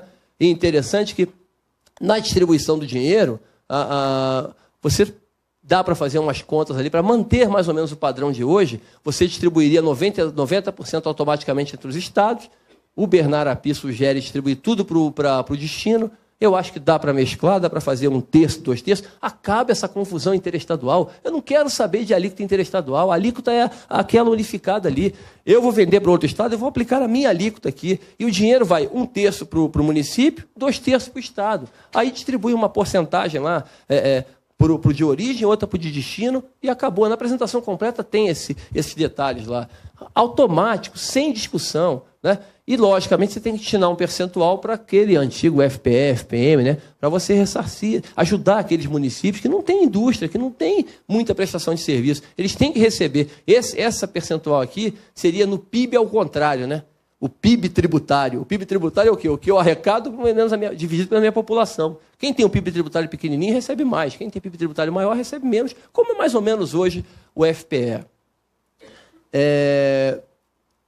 Tá? Isso aqui é a proposta do API, ele bota 1%. Entrada lenta em vigor. Não dá para fazer isso de forma automática. Né? Então, como é que a gente trabalha esse negócio? Entra aos poucos. Entra 0,2% em 2018. Não vai dar para entrar no que vem, mas para 2019, quando for fazer, entra aos poucos. Vamos fazer um teste. Vamos fazer um acordão e um teste. Um 0,2, ninguém vai morrer e a gente calibra. A gente vai ter arrecadação, vai poder estimar qual o verdadeiro potencial do tributo, para a gente ver se vai funcionar, se tem como funcionar de forma efetiva. Tá? E, claro, aí a ideia seria substituir os federais no segundo ano, depois do teste, o COFINS, PIS, CID, salário de educação acaba no primeiro ano, e os 2 estaduais e municipais se acabam no segundo ano, para dar tempo da gente organizar o processo direitinho. No IRPF não tem proposta lá, eu faço uma condensado aqui dos meus estudos e com base no que o Gobete, o pessoal do IPEA lá e o Oraí, eles escrevem muito sobre isso, muito bem, e a minha proposta é muito em sintonia com a deles, muito, muito próxima, pouca diferença. No final ali, é baseado no modelo americano, que tudo que você recebe é renda. Renda é renda de pessoa física. Entrou nesse copo, eu recebi. Eu não quero saber se é salário, se é aula que eu dei, se é palestra, se você é sócio de empresa, a empresa te pagou dividendo. É renda. Renda é renda, você vai pagar na tabela progressiva. E eu acho que pode aumentar um pouquinho. Eu cheguei a 4, hoje eu acho que tem que diminuir um pouco para a gente alcançar um maior número de pessoas. E você vai a 12, a primeira, 22 a segunda, 30, e chegar a 42. 42% é uma alíquota média aplicada onde a mudança no regime de tributação deu certo. Eu não vou copiar ninguém, mas a gente tem que adaptar para cá. Ninguém vai morrer pagando... E 42 é só a partir de um determinado patamar. Né? Na conta do ponto de equilíbrio hoje, para a gente entender, 9 mil é o ponto de equilíbrio. 9 mil líquido. Bruto daria uns 11 por aí. Abaixo disso, diminui levemente o imposto de renda. Acima disso, aumenta levemente no início e, na medida que a renda vai aumentando, aumenta um pouco mais. Né? Um colega lá do banco, 30 mil o salário dele, falou, quanto é que eu pago mais? Pago uns 1.000 e pouco, 2.000 reais. Depois ele parou para pensar, falou, faz sentido. Faz sentido. Ele falou, eu pagaria mais com tranquilidade, desde que tivesse a mudança completa. Só aumentar o meu imposto não adianta. Né? Acabar com o JCP. JCP é uma loucura. Acaba com o JCP. Já cumpriu sua função. A maior progressividade do IR de ganho de capital. Isso aqui eu sei que o tempo está corrido, mas eu não posso deixar de falar disso, é muito rápido. O ganho de capital, porque isso aqui é muito importante, Amaury, não briga comigo não, eu sei que você está certo, mas o ganho de capital, gente, o governo anterior, e de novo, não tem nada político aqui, é sempre técnico, editou uma medida provisória, falou assim, o modelo de tributação de ganho de capital no Brasil é um dos mais benevolentes do mundo, é muito benevolente. Se eu tivesse um imóvel de 500 mil reais e vendesse ele por 5 milhões, se eu comprar outro de 5 milhões e 200, eu não pago nada de ganho de capital. Não pago um centavo, porque eu comprei outro em 6 meses. O modelo é benéfico. Eu acho que eu não deveria me beneficiar num caso desses. Eu não tenho esse imóvel para vender por 5 milhões. Mas eu não deveria toda a isenção. Deveria ter uma parte, mas tem isenção completa. Aí o que a MP falou? Até 1 milhão de ganho de capital, 15. De 1 milhão a 5, 20. De 5 a 20 milhões, 25. E acima disso, 30%. Fizeram uma cirurgia na MP em 2016 para 2017. Eu não vou falar o nome do deputado, relator. Quem quiser, procura lá. Um deputado lá do Rio de Janeiro fez a cirurgia na MP e colocou assim e passou a alíquota. Até 5 milhões, 15. De 5 a 10, 17,5. De 10 a 20, 20. Acima de 20, 22. O Neymar estava para vender o imóvel dele lá. O imóvel dele ia ter um ganho de capital de 12 milhões. O Neymar diminuiu o imposto de renda dele de ganho de capital em 700 e tantos mil reais por conta da cirurgia feita entre a lei e a MP. Entre a MP e a lei. Aí, sabe qual foi a alegação do deputado quando mudou a medida provisória? Não, porque o povo não pode ser tributado. Porra, que povo que ele está vendo que tem ganho de capital acima de 1 milhão de reais, gente? Pelo amor de Deus. São só 4 propostas, não está acabando. IPVA totalmente progressivo. Né? Isso já é em 7 estados do Brasil, já é progressivo. Maior cilindrada, alíquota levemente maior. E TCMD cobrado de forma progressiva. A proposta do Raul também fala isso, mas não entra em mais detalhes. Eu gosto muito da proposta do professor Odilon, que calibra entre 2% e 30%. No mundo desenvolvido é assim. Né? A lei de Dye, quando faleceu em 97, deixou 30 milhões de dólares, 15 milhões o governo britânico levou. o imposto sobre herança. Nos Estados Unidos, no Japão, é muito tributado. Se você vai deixar R$1 milhão para o seu filho, não tem problema. Se tributar 4%, 5% é justo. Dá 950 mil para ele. Ora, se você for deixar R$20 milhões, não é justo entregar 18, 19 milhões para ele. Não é justo. Não foi ele que ganhou esse dinheiro. Não foi você, com a ajuda da sociedade. Você, eu, qualquer pessoa, qualquer um de nós. E narcisismos à parte, permitam ou não, a sociedade ajudou a gente a ganhar isso. Então, na hora de repartir, uma parte vai para a sociedade. Aí, claro, calibra. Eu acho 30 bem razoável de alíquota máxima. Bem razoável. Pode ser mais. Isso é para discutir, né? O ITBI acho que também pode ser progressivo. Você pode diminuir um pouquinho para os menores e aumentar um pouco para os maiores. Hoje não pode ser. O ITR e IPTU continuam como estão. E todos eles nos municípios. É a proposta do Raul. Aqui está muito em sintonia com a proposta do Raul. Muito em sintonia. Só não tem os detalhes que ele não tratou ainda, porque serão tratados em medida provisória. Esse é o último slide da reforma mesmo, e estou terminando mesmo. Aqui, o Raul sugeriu isso, a recriação da CPMF. Pô, olha, ele tomou bombardeio, né? O pessoal do DEM lá. Um absurdo, o DEM não compactua com nada. Não compactua, não entendeu nem a proposta. A ideia, se você fizer uma reforma tributária ampla, efetiva, você voltar com a CPMF só na pessoa física pode ser muito interessante. A alíquota você calibra, 0,4 é muito, bota 0,2, mas ajuda você a regular o mercado, a fiscalizar, a pegar a sonegação, e o dinheiro tem que ir todo para a Previdência, sem malabarismo, sem DRU. O dinheiro vai todo para a Previdência. Porque se você cobrar isso aqui, você ajuda a reduzir a CPP das empresas. Aumenta levemente a contribuição previdenciária. Você não vai diminuir o IR pessoa física? Não vou tirar o IR pessoa física da turma que paga até o teto do INSS? Maravilha. Então faz o quê? Aumenta levemente a alíquota, porque é a pessoa física que tem que contribuir mais. A CPP, a Contribuição Previdenciária Pública, né, o INSS, alíquota regressiva, gente. Por que eu cobro 20% se uma empresa contratar um executivo para pagar R$30 mil a ele de salário? Por que eu tenho que cobrar R$6 mil de INSS?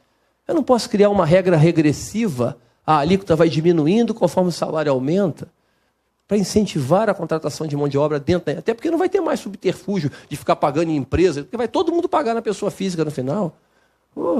Dá para fazer. E o fundo de garantia também tem que repensar. Não dá para todo mundo continuar recebendo a remuneração. Eu sou beneficiado com isso hoje, mas não concordo. Não concordo. Você é louco. Não concordo. Eu não estou pensando no meu quintal, estou pensando no todo. Não concordo. Acho que tem que mudar isso aí. E você não vai acabar, mas mantenha o fundo de garantia para as remunerações menores ou cria uma regra regressiva para ele. E o fim do salário de educação, e eu acho que esse sistema S está muito fortinho com 3,3. O salário de educação já vai acabar. Eu acho que dá para fazer uma boa cirurgia ali e pegar o SESC hoje, que é 1, cair para 0,6, o SENAC, que é 1,5, cair para 0,9. SENAC e seus pares, né? O INCRA cair para metade, o SEBRAE cai de 0,6 para 0,4, dá para cair tranquilo. Não, o SEBRAE presta ótimo serviço. Sim. Uma vez eu fiz um curso de liderança lá no Rio de Janeiro, gestão de liderança pela Dom Cabral, tinha 54 pessoas no curso, fiz pelo BNDES. 39 eram do setor público, dos alunos do curso de R$15 mil. Tinha um monte de gente do SEBRAE. O SEBRAE DF, 9 pessoas participando. Será que precisavam ter 9 pessoas participando do SEBRAE DF lá? Será? Será que se fosse uma instituição privada, será que teriam 9 pessoas participando? Teria 1 ou 2 e eles replicariam para os demais depois o aprendizado? Não vamos, não é atacar A ou B, mas acho que a gente dá para fazer uma boa redução aqui. E com essa brincadeira toda, o que você fez? Você pode reduzir gradualmente a CPP das empresas. Porque esse é o segredo, é diminuir a tributação de empresa. Né? Bom, como é que ficaria o sistema tributário nacional? O penúltimo slide. Como é que ficaria? A União com o imposto de renda, o imposto de importação, a CPP e a CPMF, a nova CMF aqui, automática, sem provisório. Né? Os estados com o imposto de bens e serviços e os municípios com todos os impostos sobre propriedade de transmissão.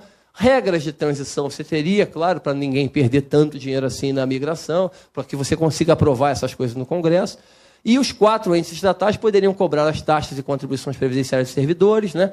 E aqui, é bem rápido,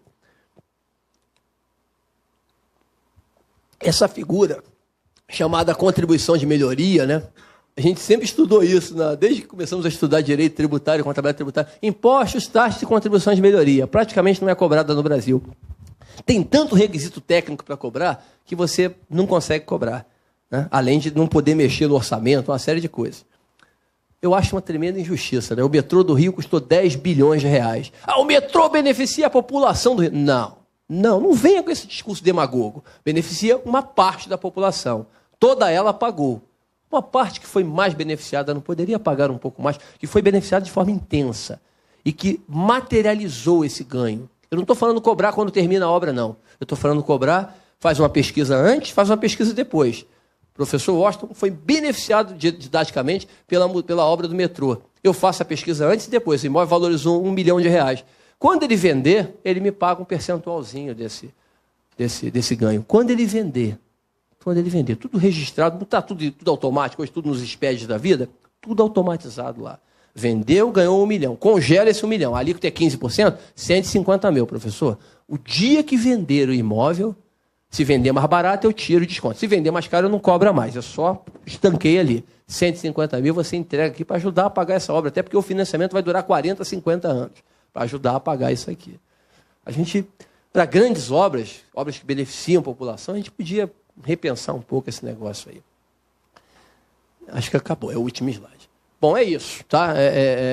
Aqui eu deixei aqui o endereço, né? O Amaury vai passar essa apresentação, mas o endereço do IPEC-RJ lá, que é a instituição que eu atuo academicamente no Rio de Janeiro. E aí a gente tem um monte de artigos lá, coisas interessantes, alguns vídeos, né?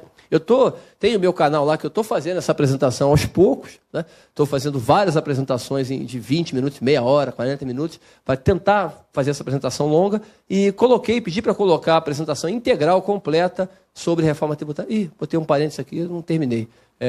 Eu ia botar o número de slides, 85 slides que tem na apresentação completa. Tá bom? É isso. Obrigado aí.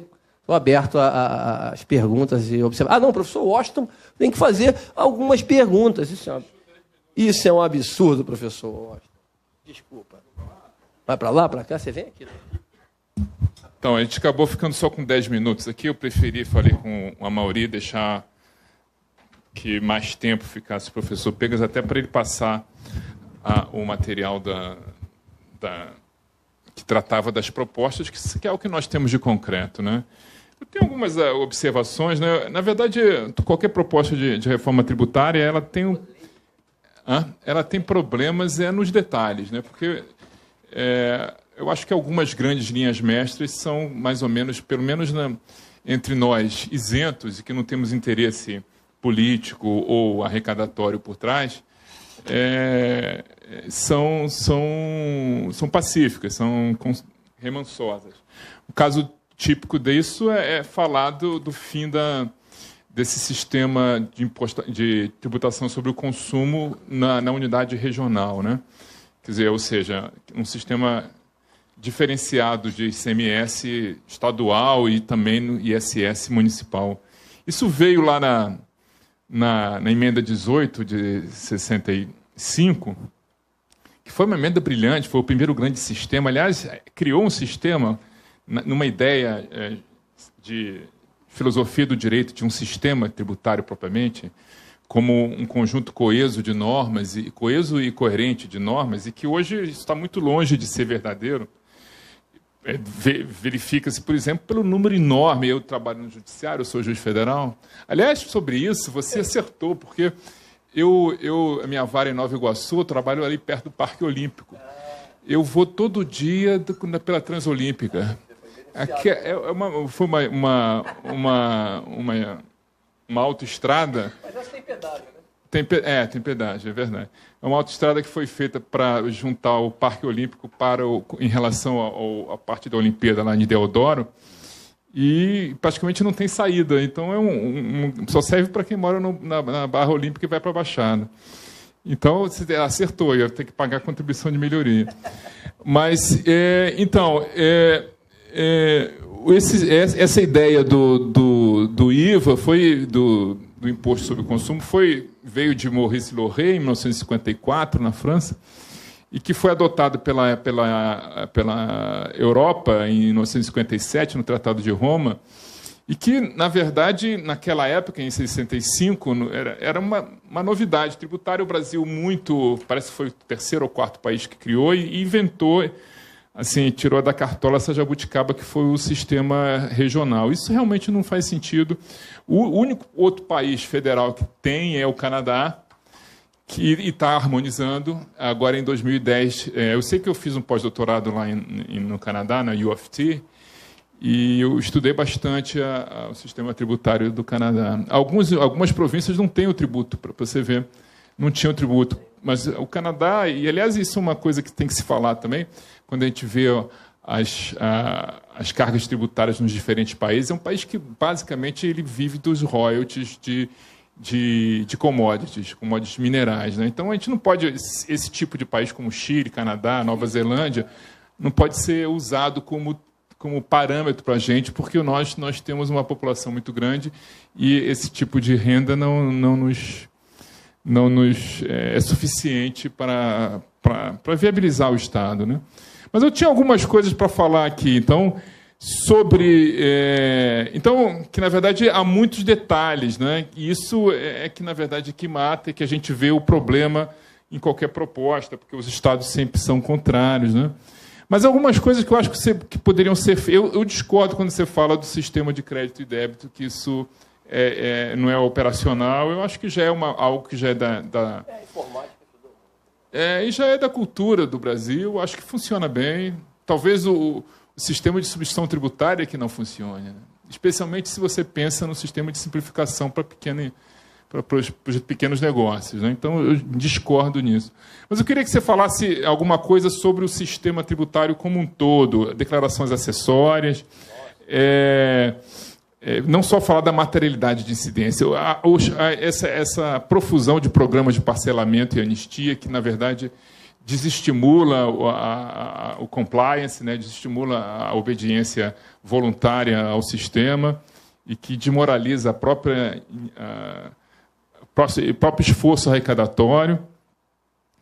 E a ideia também desse conceito de ISS, de serviço muito restrito, que acaba fazendo com que muitas fontes de renda, muitas bases tributáveis acabem, especialmente as mais modernas, acabem escapem pelas mãos do fisco e fazem a necessidade de ter uma lei complementar como essa de ISS atual, né? Então, na verdade, e aí eu discordo quando você fala da substituição tributária, porque, na verdade, há sempre uma agregação de valor nos passos posteriores, inclusive nesses passos que são serviços, ou que são serviços no sentido amplo da palavra, não necessariamente prestações materiais, mas agregações de valor para o usuário final e que, na verdade, numa proposta mais restrita como essas, acabariam não sendo alcançadas por um sistema tributário. Então, eu vou falar pouco, porque eu preferi que você falasse, mas comente sobre essas ideias que eu trouxe aqui. Você trouxe coisa polêmica pra caramba. Isso aí dá para fazer mais meia hora, uma hora de... Obrigação acessória, né? Todo mundo que trabalha com isso aí sabe, eu trabalho, eu fico louco lá. Não só as minhas, como as que, teoricamente, não são diretamente tributo e financeira, e agora é FD Reinf, coisa de retenção na fonte. É uma loucura a quantidade de obrigações que nós temos. E eu não trabalho com tributo estadual, porque eu trabalho em instituição financeira, né? Quer dizer, quem trabalha com ICMS, eu até brinco sempre que eu nunca aceitei ministrar aula de ICMS em pós-graduação assim. Fiz uma vez na UF, porque não tinha professor, falei, eu quebro o galho até vocês arrumarem alguém. Porque se o aluno perguntar um monte de coisa, eu não sei como é que eu vou responder, que eu nunca trabalhei com isso, que é muito cheio de detalhes, né? Você vê o caso da ST, né? Você citou a ST agora aí. Você vê o caso do ponto .com, da emenda constitucional 87, Washington, o que arrumaram? É o que eu estava brincando da doença, né? Você tinha um problema. Qual era o problema? Quando se criou o ICMS lá atrás, não tinha quase venda delivery, né? Não tinha venda eletrônica, não tinha internet, era só venda por telefone. Então, a lógica do ICMS foi pensada, estado de destino e origem, privilégio para o estado de destino, onde vai ser consumido o produto. Legal. Aí, Sergipe não tem quase centro de distribuição, o sujeito entra no computador, compra um negócio lá, Ele consome no Estado e o Estado não leva nada. Aí criaram a revelia, protocolo, arrumaram aquela confusão toda, o pessoal andava com liminar embaixo do braço, encarecendo o produto. Aí qual foi a solução? Quem está vendendo tem que recolher o ICMS daqui, interestadual, e a diferença. Conclusão, lascou a atividade de quem está vendendo aqui, né? Hoje, se você entrar no site da Lojas Americanas e comprar uma televisão, depende do Estado. O preço não pode ser o mesmo, porque se a alíquota é 25% no Estado e é 18% no outro, a Americanas não pode cobrar o mesmo preço, porque é repercussão.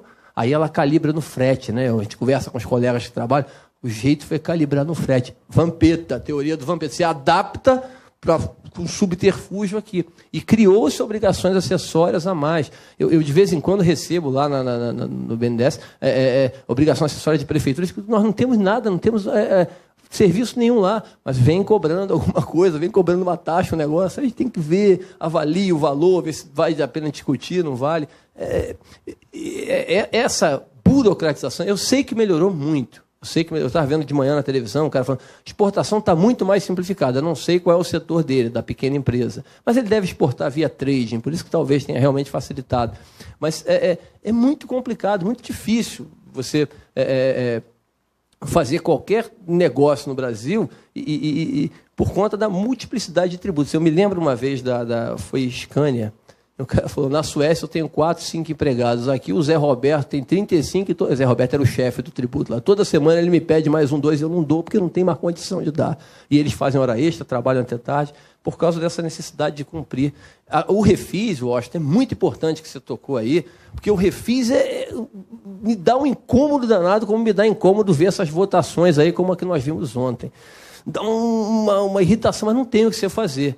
Porque o refis é o seguinte, professor Silvio, você vende para o cliente lá por 100. É inerente ao negócio alguns clientes não pagarem. Aí o cliente não paga. Você negocia. É melhor eu receber 70 do que não receber nada. Vou dar o desconto de 30 para ele me pagar, que está atrasado mesmo. Ele lhe paga 70. Você vai vender para esse cliente amanhã de novo? Pode até vender. Mas o que você vai fazer? Vai se cercar de arcabouços jurídicos para... Senão esse cara amanhã vai me vender, comprar outro produto por 100 e vai querer me pagar 60. Porque ele já sabe que negocia, chora, né? Igual criança. Chora, você dá, amanhã ele chora de novo, você vai dar de novo. Agora, o que é o refis? Né? O refis os refis, né, ao longo do tempo aí, são exatamente isso. O sujeito sabe que vai ter depois, ele vai. O sistema tributário é complexo. A Mauri faz os estudos interessantíssimos aí sobre incentivo. E tem um outro que eu já vi também, acho que não sei se você fez, mas que eu acho bem legal, que é o valor do contencioso que as empresas têm, do CPC 25 lá, que você bota o possível, que você não... Cara, eu estava vendo de 2, 3 empresas das maiores, é um absurdo. É acima do PL. O PL da empresa é 30 bilhões, a empresa tem 40 bilhões de contencioso. Quer dizer, por quê? Litígio tributário dos mais diversos, tem confusão para tudo que é lado. Então, isso daria uma discussão enormemente, né, bem mais ampla. E, rapidinho, só a despeito das divergências, eu acho muito legal. Deixa eu deixar uma coisa bem clara, que pela correria do tempo eu acabei não deixando claro no final. Pelo amor de Deus, não tenho qualquer... Falei isso no início, mas não tenho que deixar claro no final. Não tenho qualquer pretensão de... só para contribuir. Assim como os estudiosos, eles sim que aprofundam o tema lá, os que eu citei aqui, eu sou também uma pessoa que estudo, leio muito sobre isso, trabalho com isso há muito tempo, tentando contribuir um pouquinho, dar algumas ideias do que eu vejo aqui, ali, acolá. O ideal, como eu sempre brinco, seria você construir um grupo de especialistas. Eu não estou nesse grupo, eles lá. Esse grupo se reunir e discutir as ideias, levar as ideias adiante. Mas aí um vai falar um negócio, eu acho que tem que ser cumulativo. Não, eu acho que tem que ser não cumulativo. E, tecnicamente, você encontrar o melhor caminho para levar a gente. Eu acho perfeito a não cumulatividade. Acho que a informática hoje ajuda muito. Mas eu tenho muito medo da sonegação, né? O pessoal que combate o IVA diz que na Europa, lá, a Europa está discutindo muito o IVA ao longo da cadeia produtiva por causa da sonegação. Porque você, né, a monofásica, a ST, foi por quê? O cara falou, eu tenho 15 refinarias, 300 distribuidoras, 35 mil postos.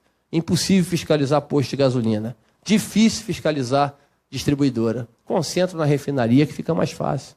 Então, eu sei que você corre o risco de perder um pouquinho, mas Eu acho que uma boa calibragem de alíquota ali. E uma coisa interessante só, Washington, que eu acho que o comércio agregou um pouco mais ali, ganhou dinheiro com isso, porque ele não pagou tributo. Maravilha.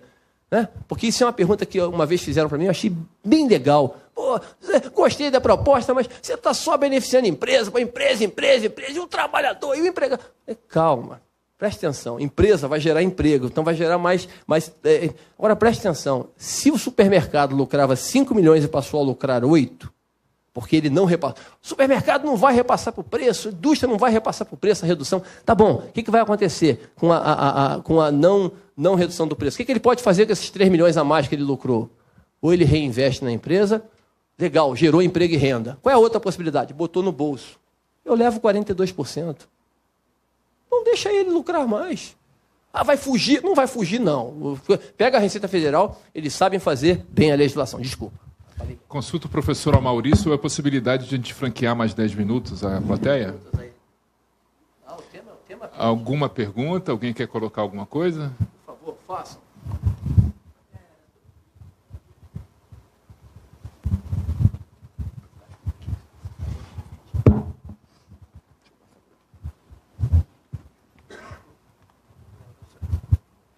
Carlos Ocasio, de Ribeirão Preto.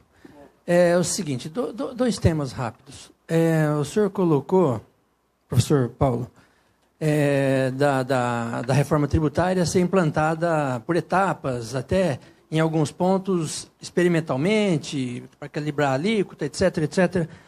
E, num outro momento, o Dr. Washington lhe provocou também para que comentasse a questão de obrigações acessórias. Então, nós teríamos um modelo vigente com uma inovação. Como é que isso seria um outro componente de compliance? Num ambiente onde o Brasil, por pesquisa do Banco Mundial, do InBusiness, né, já nos coloca acima da posição 100ª, 80ª. Né?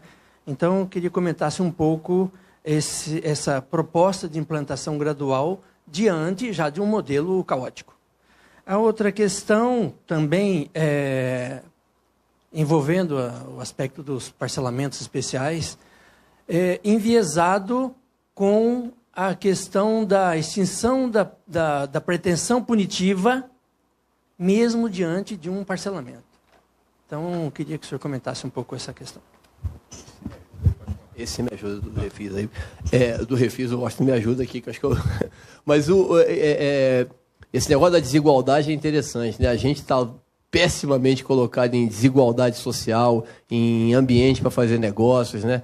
Isso é uma situação vergonhosa. A gente está na frente de Venezuela, como se o Botafogo disputasse o campeonato lá no Rio com 20 times, ficasse em 18º, fiquei na frente do Itaboraí e do São Cristóvão. Pô, isso ficar na frente desses caras aí não adianta nada. Então, é horrível essa nossa situação por conta do ambiente de negócio. A proposta do Raul, que está lá da Cetribut, ela não entra aos poucos, ela vai no estalo.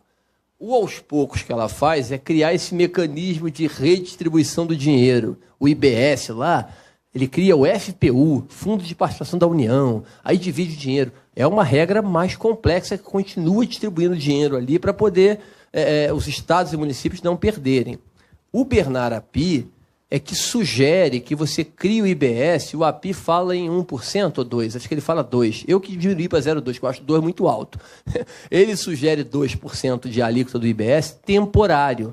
Ele fala, vamos trabalhar 1 ano com o IBS para sentir, para verificar o seu potencial arrecadatório. Teríamos um problema jurídico aí, né? Porque, na verdade, você criar o IBS e manter o ICMS, isso é bitributação.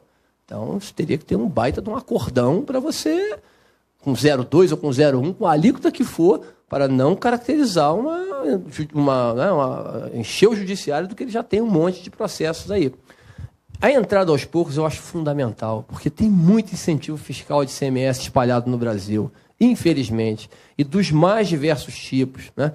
E tem incentivo de ICMS que é inacreditável, você dá incentivo creditício. Você não pode cobrar menos que 12%, você cobra 12%, aí faz leilão para reduzir 80%, 90% do que o cara tem que pagar. Na prática, você está cobrando 2%, mas de forma disfarçada. De novo, teoria do Vampeta. Então, tem que ser aos poucos, porque o Estado, sabendo que vai entrar em vigor lá o fim do ICMS, por exemplo, 2020, 2021, ele já vai trabalhar e o Central vai trabalhar para integrar isso.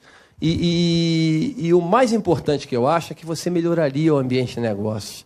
Se isso estivesse na Constituição definido que é temporário, que vai entrar em funcionamento, isso já incentivaria. Não é só investidor externo, não. A gente conversa muito. Investidor interno.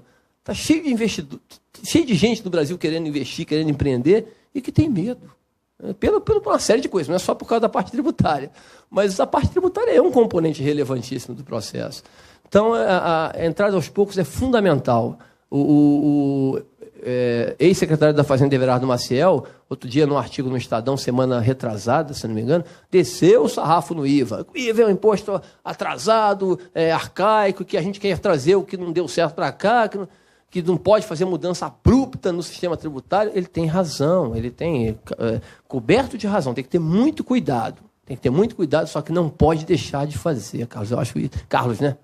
Não pode deixar de fazer, seu Carlos. Eu acho que é fundamental a gente fazer. Dá um incômodo danado nisso, né? Porque alguém estava conversando de manhã, acho que foi o irmão da Mauri, estava falando de manhã.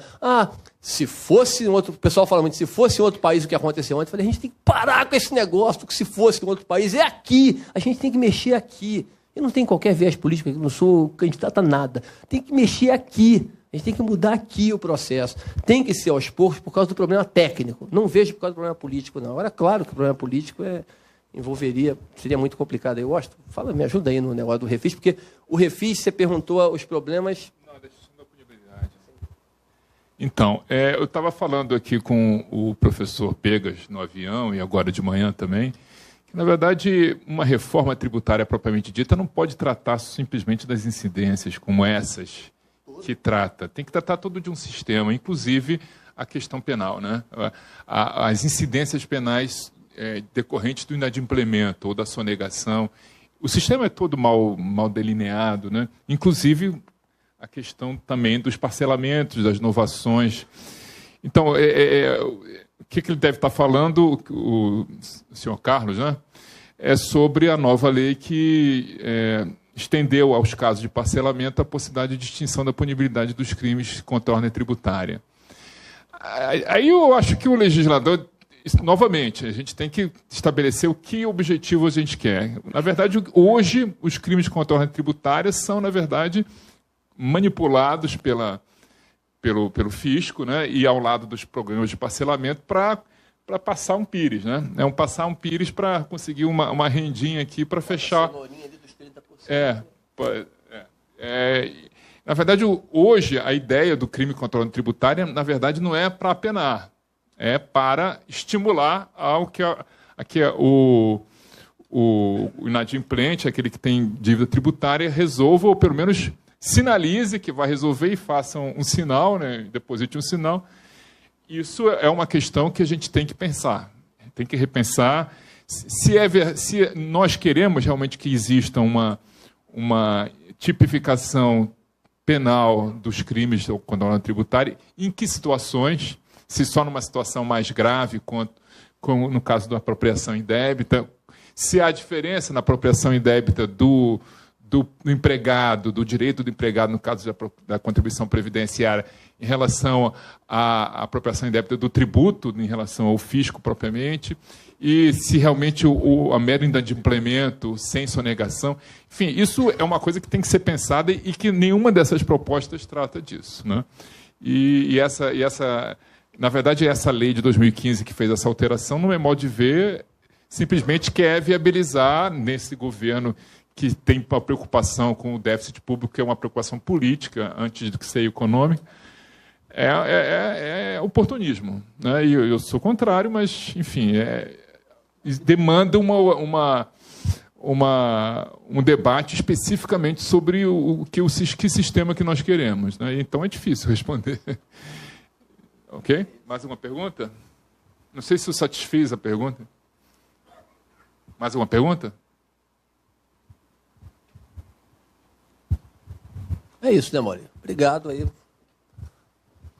Bom, eu gostaria de pedir uma salva de palmas aos nossos palestrantes e mediadores.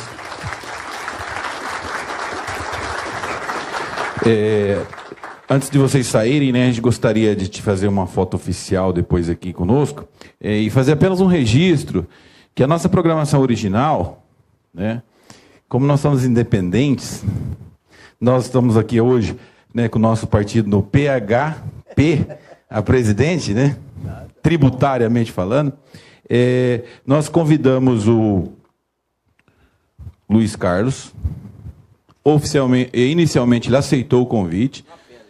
Ele falou o seguinte: acho que vai ser desnecessária a minha ida lá, porque a reforma já estará aprovada dia 19 de outubro. E com 2 semanas antes, ele denegou o pedido, que tinha algo mais importante para se fazer. Mas na GV ele foi, mas ele não veio na USP, então eu gostaria de ficar o registro aqui, né, da utilidade pública, que nós não o convidamos com um dia de antecedência, e sim com mais de quase 3 meses, e a ideia era fazer os complementos sobre a visão acadêmica, técnica e do mercado em relação à proposta dele. Mas foi uma pena, né? Eu acho que quem perdeu foi o Luiz Carlos, não está aqui com a gente hoje. Então eu gostaria, professor Pegas, de agradecer mais uma vez pela colaboração conosco, né, em trazer as suas ideias, que vem militando. Somos poucos na área tributária, do ponto de vista de professores, tá? Se ser professor já está difícil, de tributária está mais difícil ainda. Como diz o Rodolfo, né? Produto perecível, né? Exatamente. Então nós temos aqui, professor, gostaria que o senhor retornasse aqui. Temos aqui nossa remuneração acadêmica, que é um certificado, tá? E também temos aqui, infelizmente a carga tributária é alta, mas é para sua apreciação, tá? De 56% ou 45% de tributação sobre a cerveja. Cerveja artesanal feita aqui em Ribeirão Preto. Para vocês, tá ok? Agradeço a vocês, mais uma vez. Vamos para uma foto oficial aqui. Eu não estou vestido de acordo aqui.